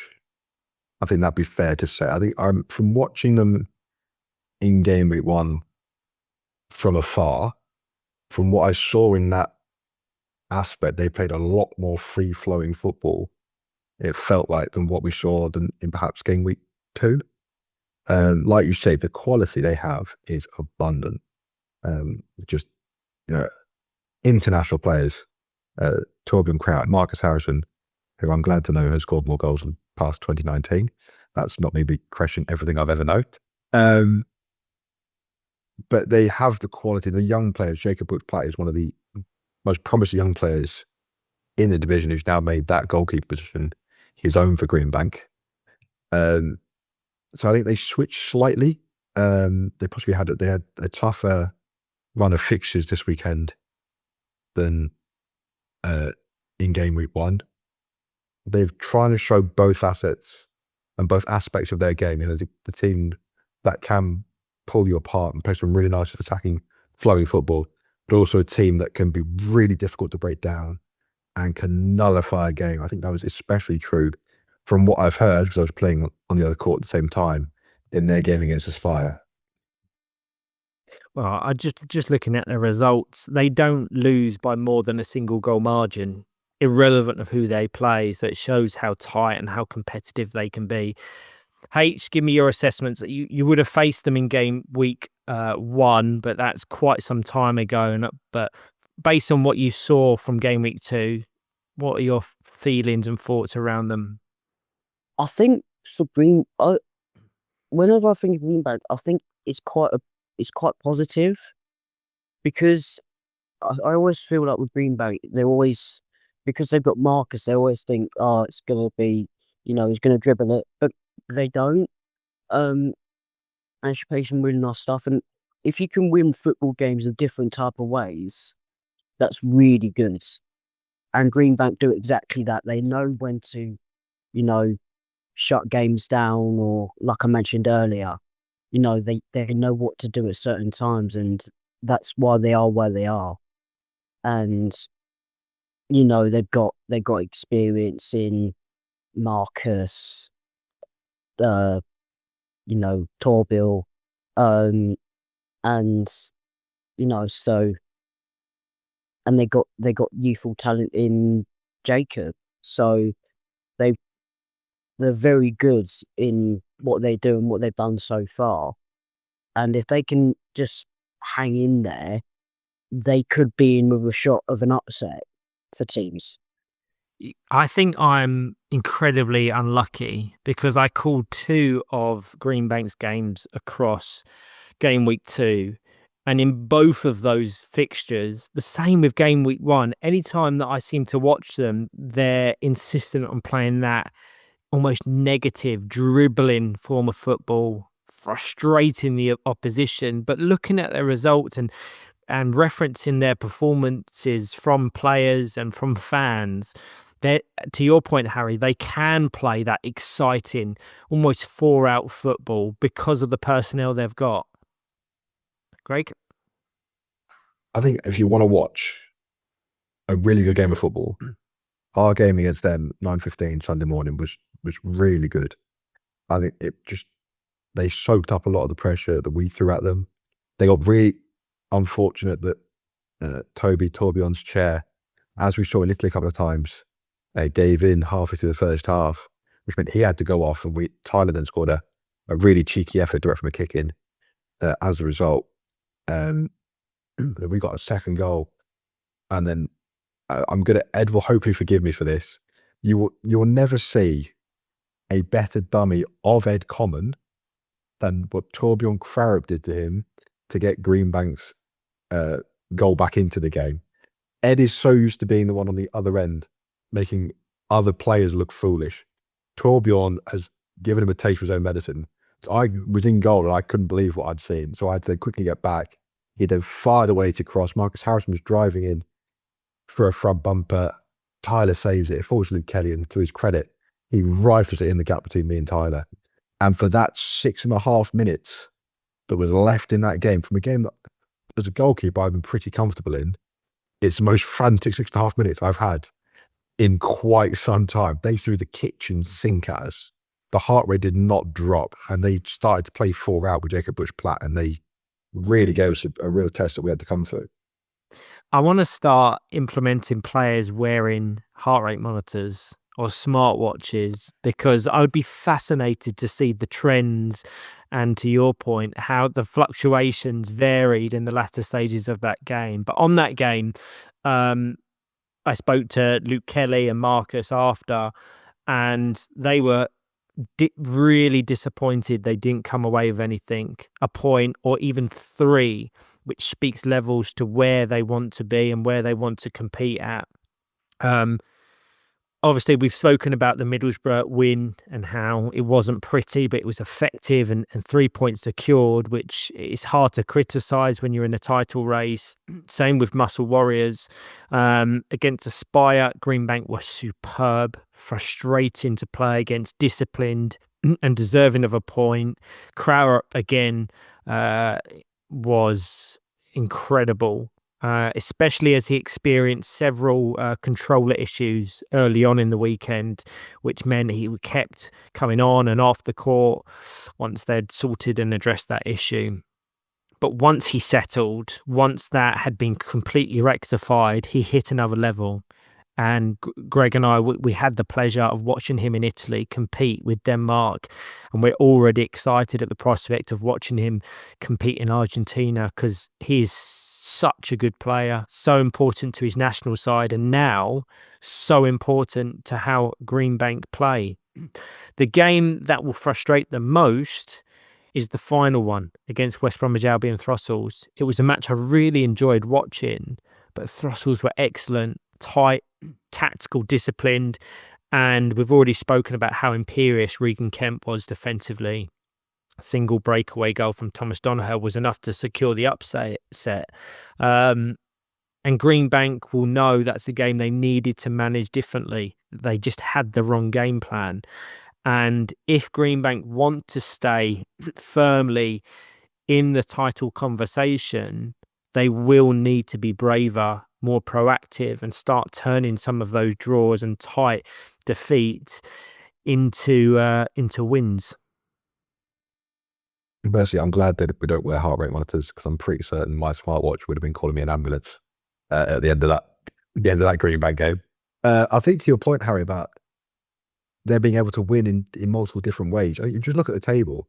They're only 2 points, off of us at Teesside, 5 off Leeds and 6 off Spire, but their goal difference is dramatically worse than the teams above them. You say they're 13 goals behind us, a whopping 16 behind Leeds, but points-wise, they're still able to get the points, and it shows just how well they are doing it, grinding out results and getting points on the board.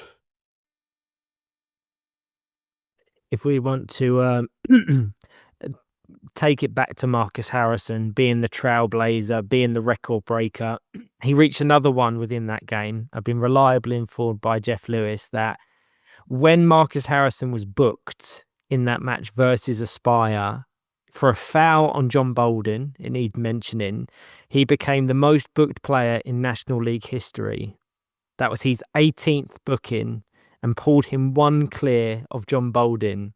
However, his lead was very short-lived after John picked up his 18th booking 2 minutes later when he fouled Marcus.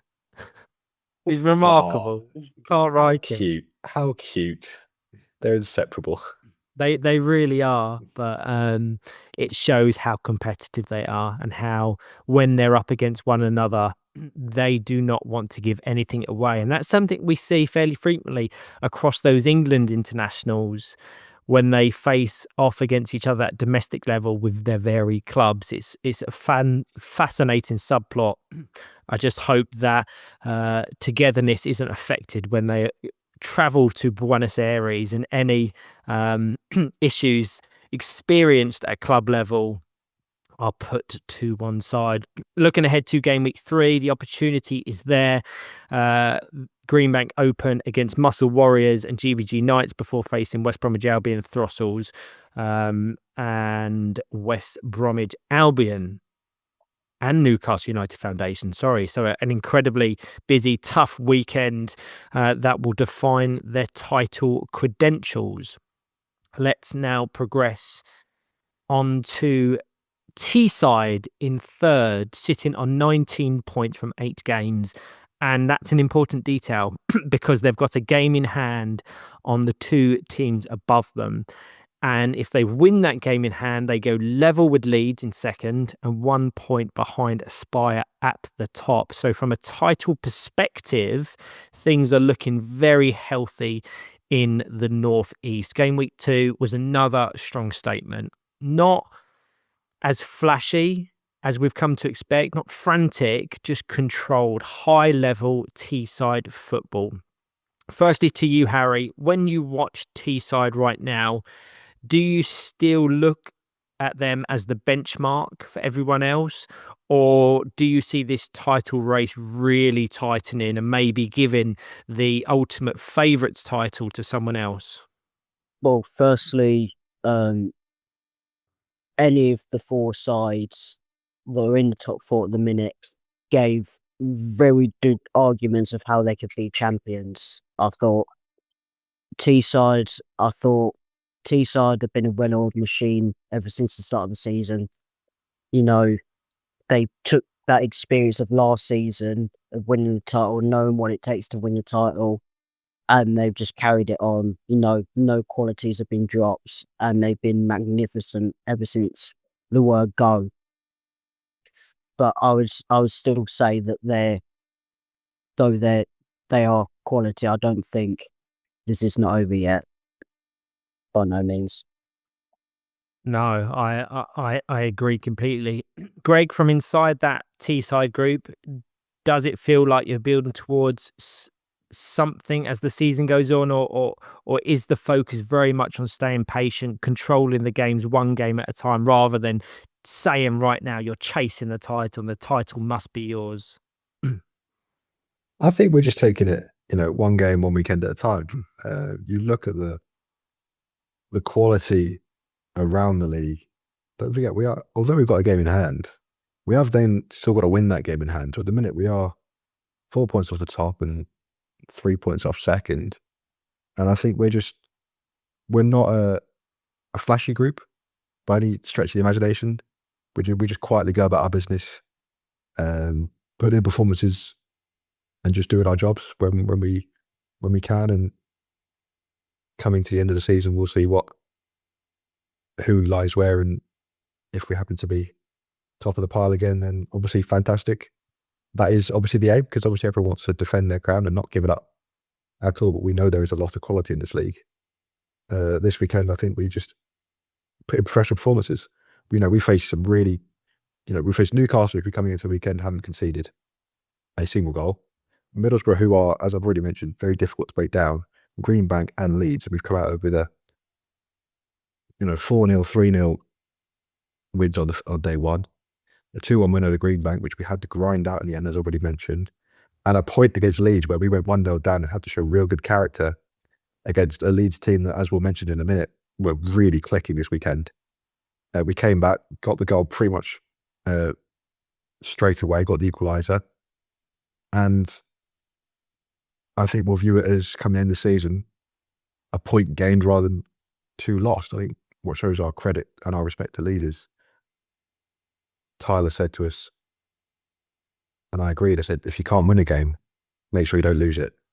And that's that mentality of any point on the door is better than losing a game. Yeah, let me just further break down, because I managed to watch 3 of their 4 fixtures from Gameweek 2. The opener against Newcastle United Foundation on Saturday morning.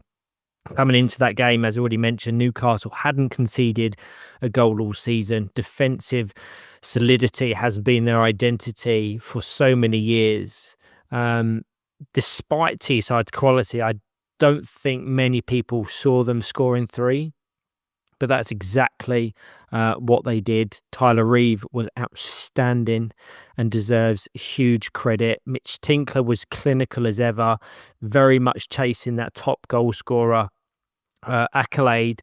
And Gregg, you got yourself on the score sheet, a beautifully worked team goal finish between the post and Ollie Crawshaw, who sadly couldn't prevent it rolling over the line. That momentum went straight into the fixture with Middlesbrough, 4-0 that one.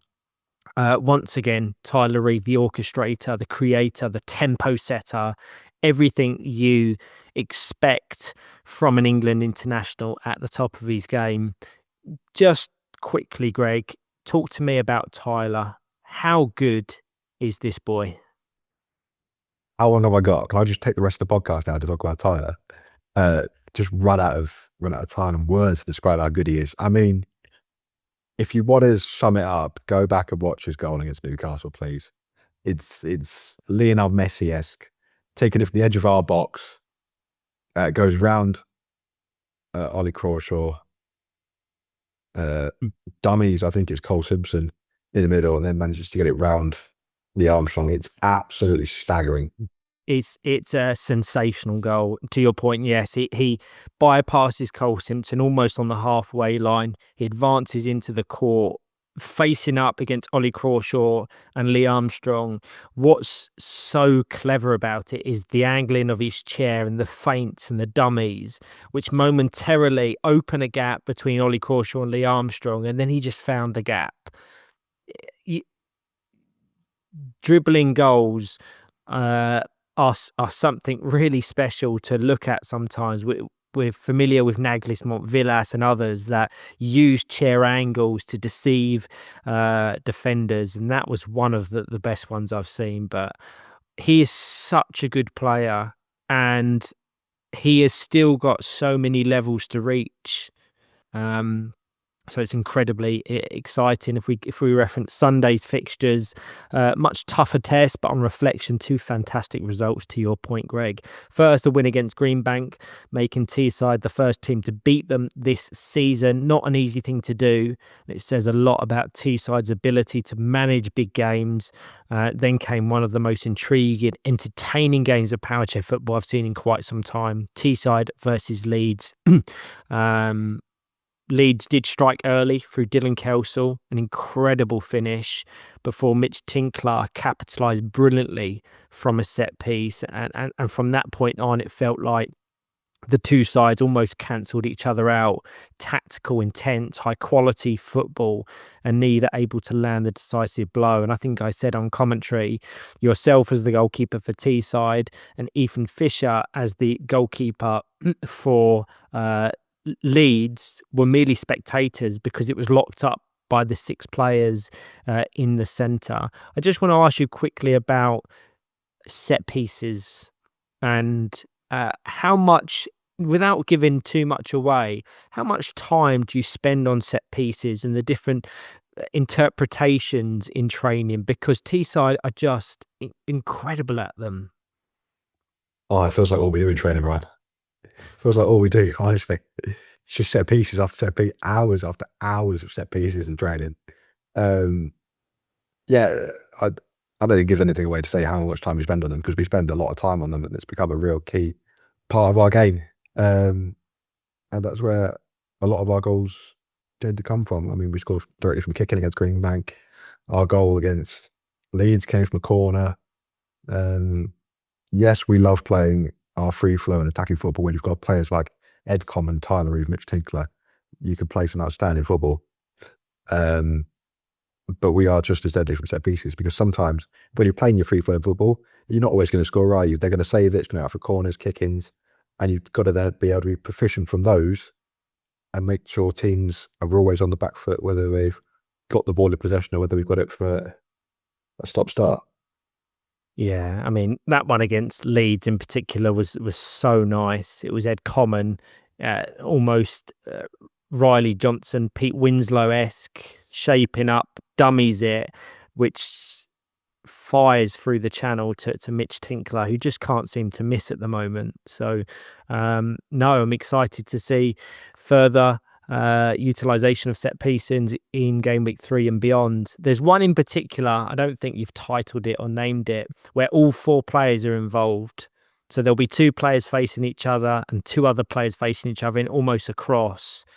And you just can't work out who is going to be the primary taker, who's going to be the receiver at the first phase.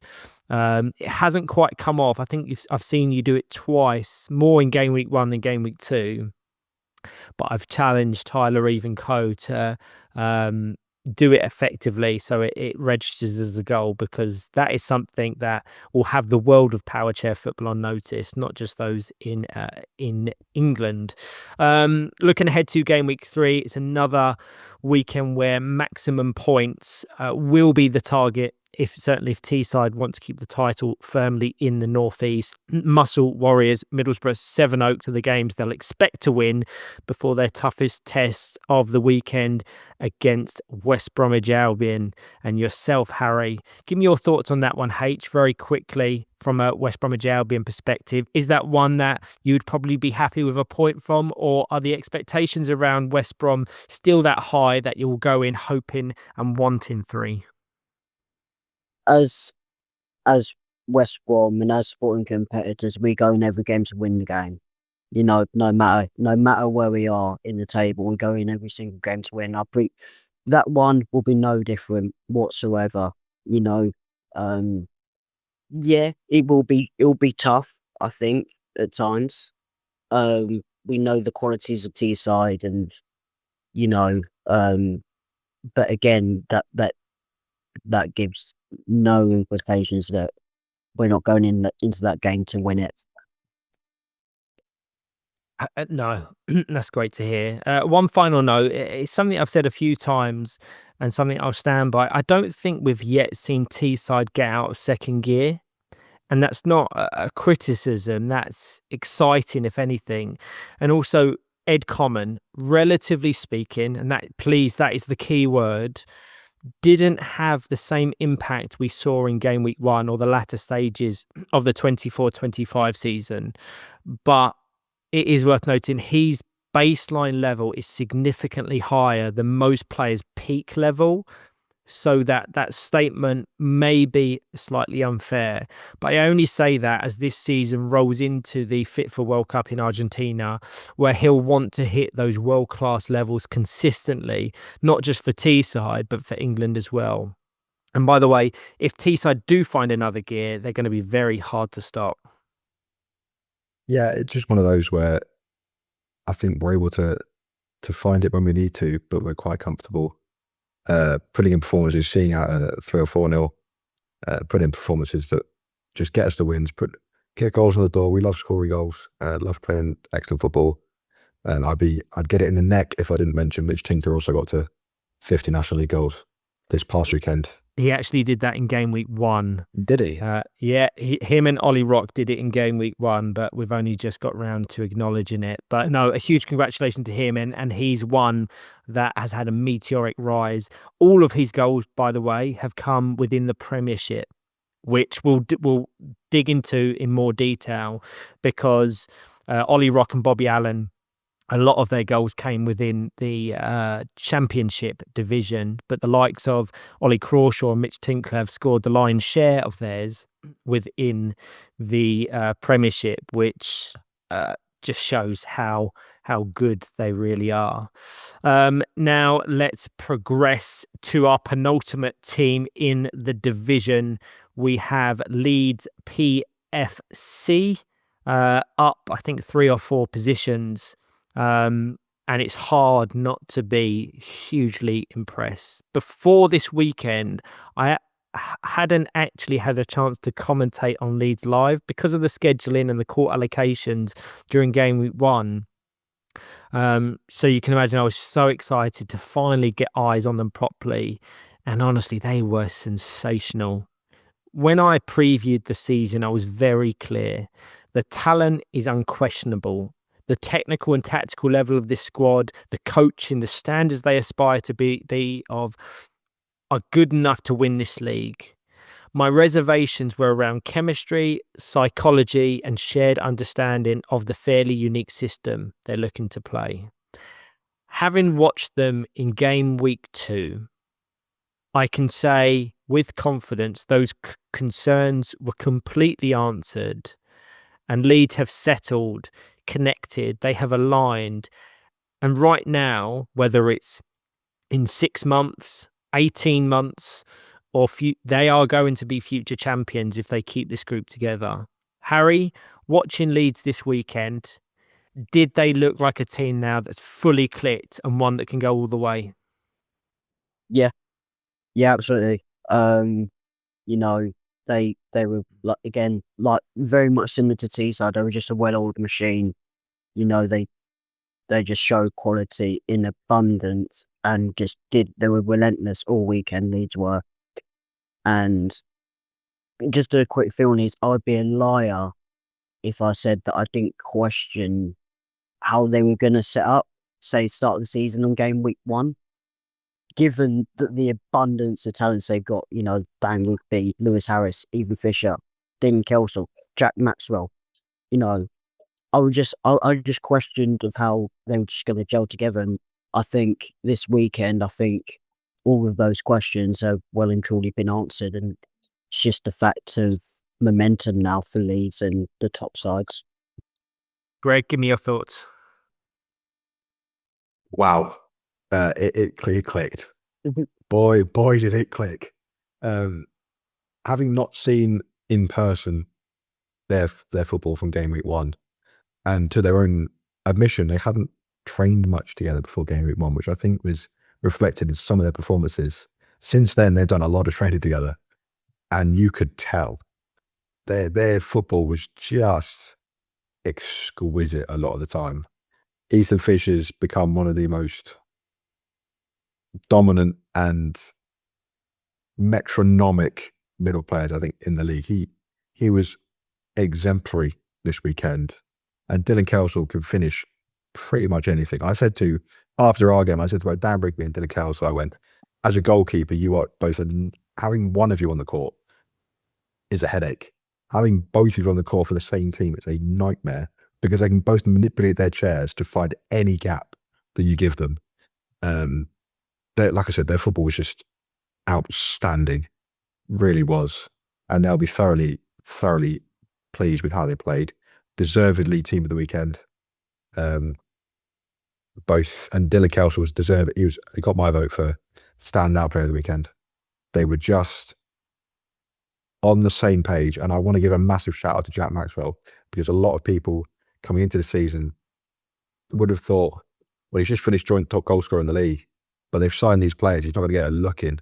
He's making sure he gets a look. Whenever he comes on, he fits in seamlessly and is still up there in the goal scoring charts and is playing to such a high level. He has not shirked off the challenge of these players coming in and going, that's my game time gone.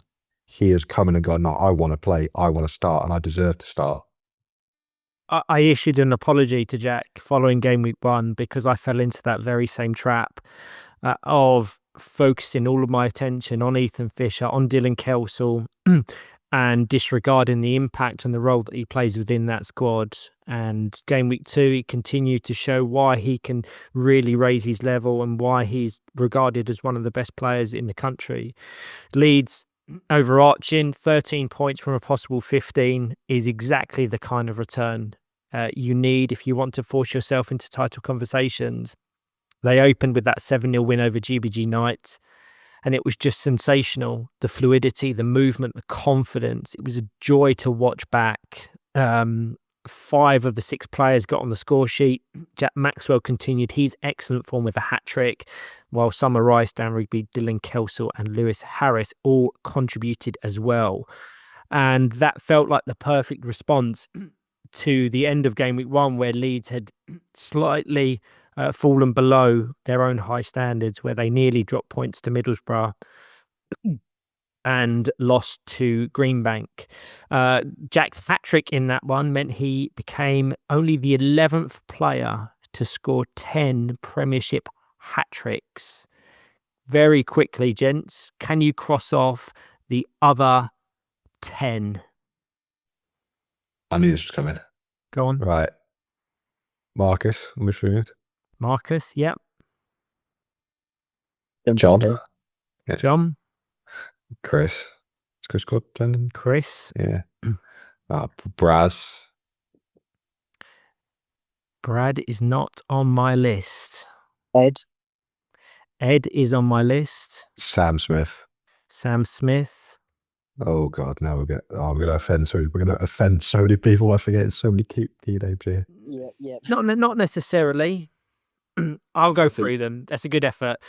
So Kath Goldsborough, Charlie Kitcher, Dave Lewis, Harry Body, and Rob Thompson complement the ones you have stated. But since Jack scored his first hat-trick, ironically, against Leeds in March 2019, only Marcus has scored more Premiership hat-tricks with 12.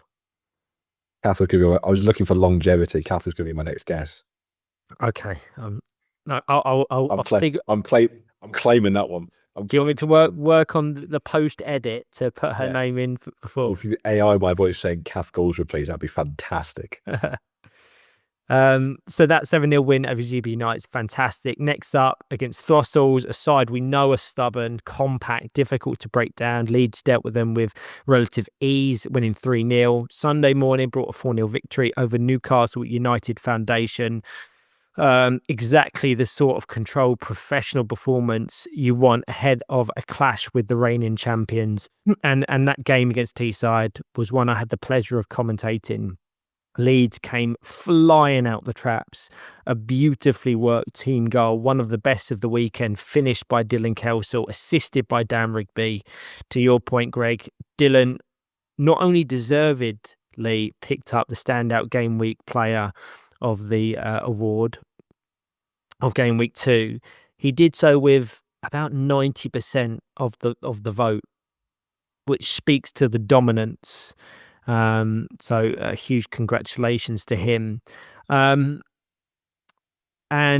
I also want to touch on Ethan Fisher, because over the last couple of years, his development has been unbelievable.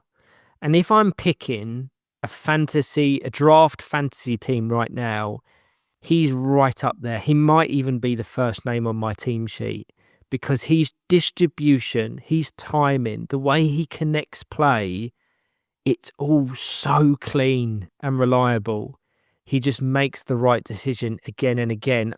You've given me a funny look, Gregg. You've got a fantasy draft right now. Who's number 1 on your list? I don't need the information around it. Just give me a name. Who would be your first player? Bias. Tyler Reeve. I'm biased. Harry, you're picking a fantasy draft. Who's your first player? Oh God. It would actually be Ethan. Mine would either be Ethan Fisher or Dan McClellan. I would be torn between those two, but it shows just how good they are. And I think if you ask that question of 10 different people, you'd get 10 different answers, which is really fascinating. But with Ethan, what has impressed me most is his personality, his temperament have developed alongside his technical and tactical play. He looks so calm, confident, and in control now, which is a development from the last couple of years playing at the top level. And for me, he's going to be a mainstay for Leeds and for England for a long time. An incredible player who still feels like he's got plenty more to come. They capped off their weekend with that impressive 3-1 win over Villa Rockets, which shouldn't be underestimated given the form that Villa are in and the points they picked up elsewhere. And statistically, Leeds back everything up. They average 3 goals per game, top in terms of the goal scoring, 5 clean sheets, so boast one of the best defences in the league. And then in the goal scorer charts, you've got Dan Rigby, Jack Maxwell, Dylan Kelsall all in the top 5. And for creativity, Dan Rigby leads the way with Dylan Kelsall and Ethan Fisher also featuring in the top 5 or so. So wherever you look, there are positives. I also want to give huge credit to Russ Rigby and Warren Kelsall. The coaching detail, the clarity, and the buy-in from players is so obvious if you spend time in and around them, and they're doing a remarkable job.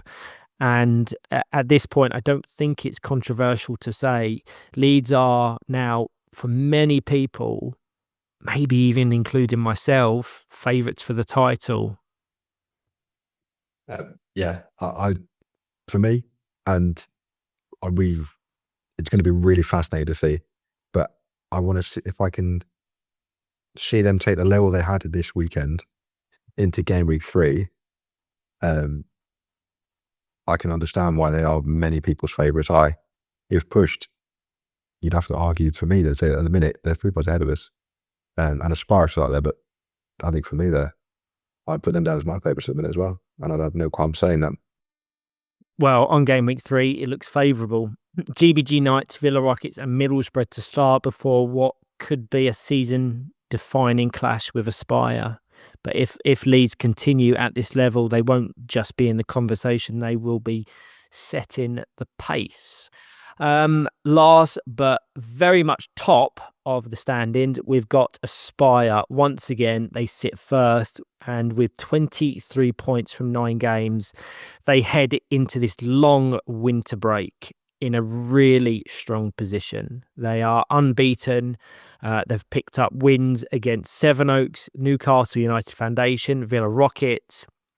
And what impressed me most is their ability to grind out results even when they're not at their absolute best. And I don't think it's unfair to say, especially given the standards they set in Game Week 1, that this wasn't Aspire at their most fluid, but they was efficient, ruthless in moments, and extremely hard to beat. Gregg, watching Aspire this weekend, did they look like a team managing the expectations of winning or chasing the title even without hitting the top gear? Yeah, I think it's not rare territory for Aspire, is it, to be top of the table or at least within the conversation of strongly challenging for the title. The only unbeaten team left in the league, as you say. Yeah, they possibly didn't hit the heights and were as ruthless or clinical as perhaps they would like to be, but they got points for the doors, they got results, didn't lose. 3-0 against Sevenoaks, and I commented that one. They just went about their job, kept Sevenoaks at arm's length. Probably would have liked to score a couple more goals to boost up the goal difference to get it closer to Leeds' and ours, but points for the doors in the early game. Their game is Newcastle. was decided by a penalty, and it was a really tight game. Really a lot of defensive effort from Newcastle, and I was trying to have to be alert to the counter-attack threat. But they dominated territory possession, got the penalty. Dan McClellan buries it. Don't think John Body even looked. I think he knew it was going in as soon as Dan McClellan got to the spot. They are a side that, at the minute, are top of Christmas, unbeaten, and they're saying, look, for all the talk about Leeds and Teesside, we are the ones at the top of the table. We're the benchmark. Come and stop us. Harry, Aspire, top, 23 points, unbeaten, still only conceded 1 goal, and that came in their last game of the weekend against Greenbank. Are they title favourites at the moment still, or would you edge it to someone else? Well, they're certainly my title favourites. Just because of they just know how to get over the line. They've done it year on year before, and they've got the personnel to do it as well. And even like you said, like they conceded 1 goal after 2 full weekends. That screams records of we can win the title. Defenses win titles and all that. But on the playing side of it, they're just. I can say very similar things for all the top 4 sides, and they've all made their cases this weekend and weekends gone by. But Aspire for me are the team to stop, and that reflects on the table. I think once again, for me, it was the Dan McClellan show. I think he was once again absolutely sensational. He's one of the best players I've ever watched. And I truly don't say that lightly. I genuinely believe that when Dan calls time on his career, he'll go down as the best player England have ever produced. Certainly when you consider what he's done at the age of 16 years of age. He is truly that good.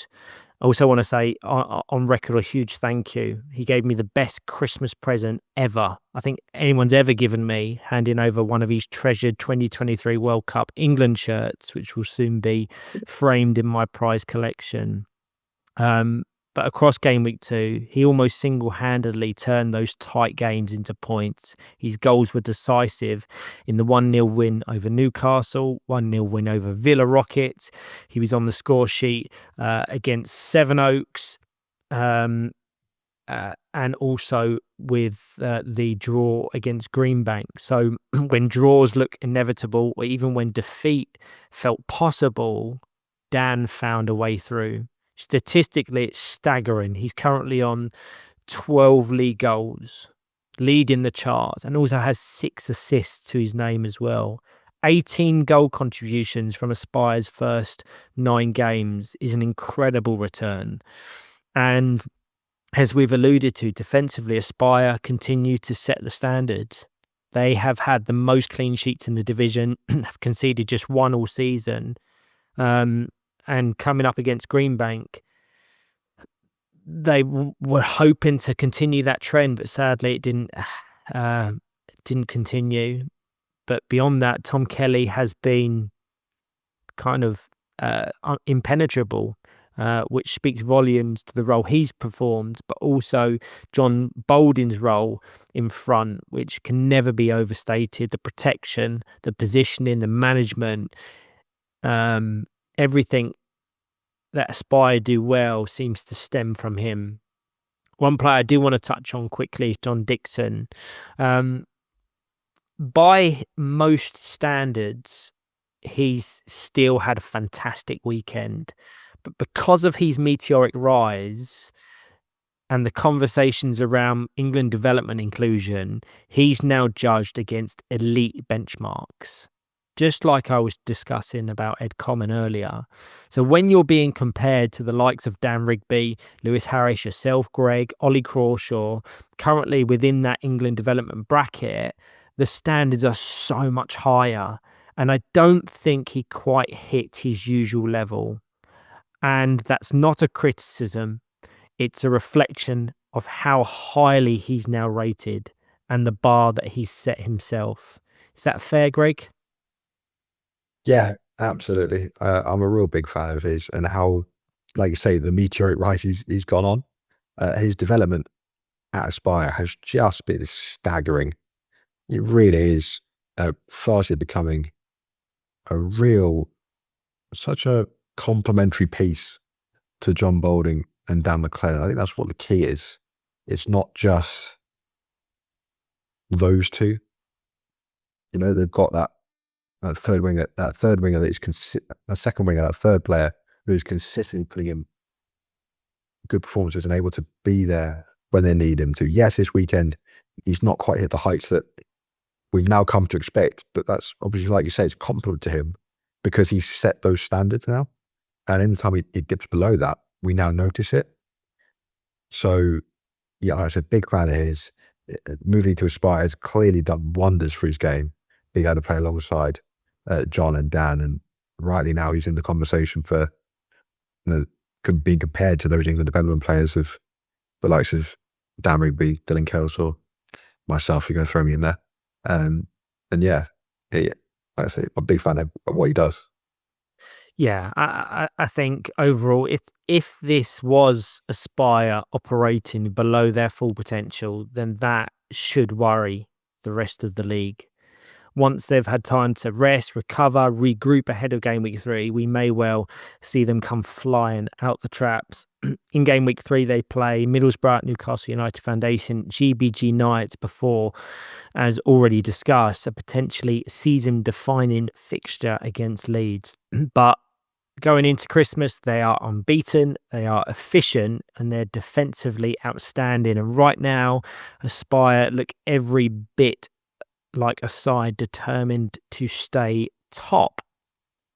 And that, gentlemen, completes our recap of Game Week 2 of the 25-26 Slater and Gordon Premiership, and also wraps up episode 42 of the 2-on-1 Powerchair Football podcast powered by MK Battery. A massive thank you, as always, to everyone tuning in for sharing your thoughts and continuing to support the show. It really does mean a lot.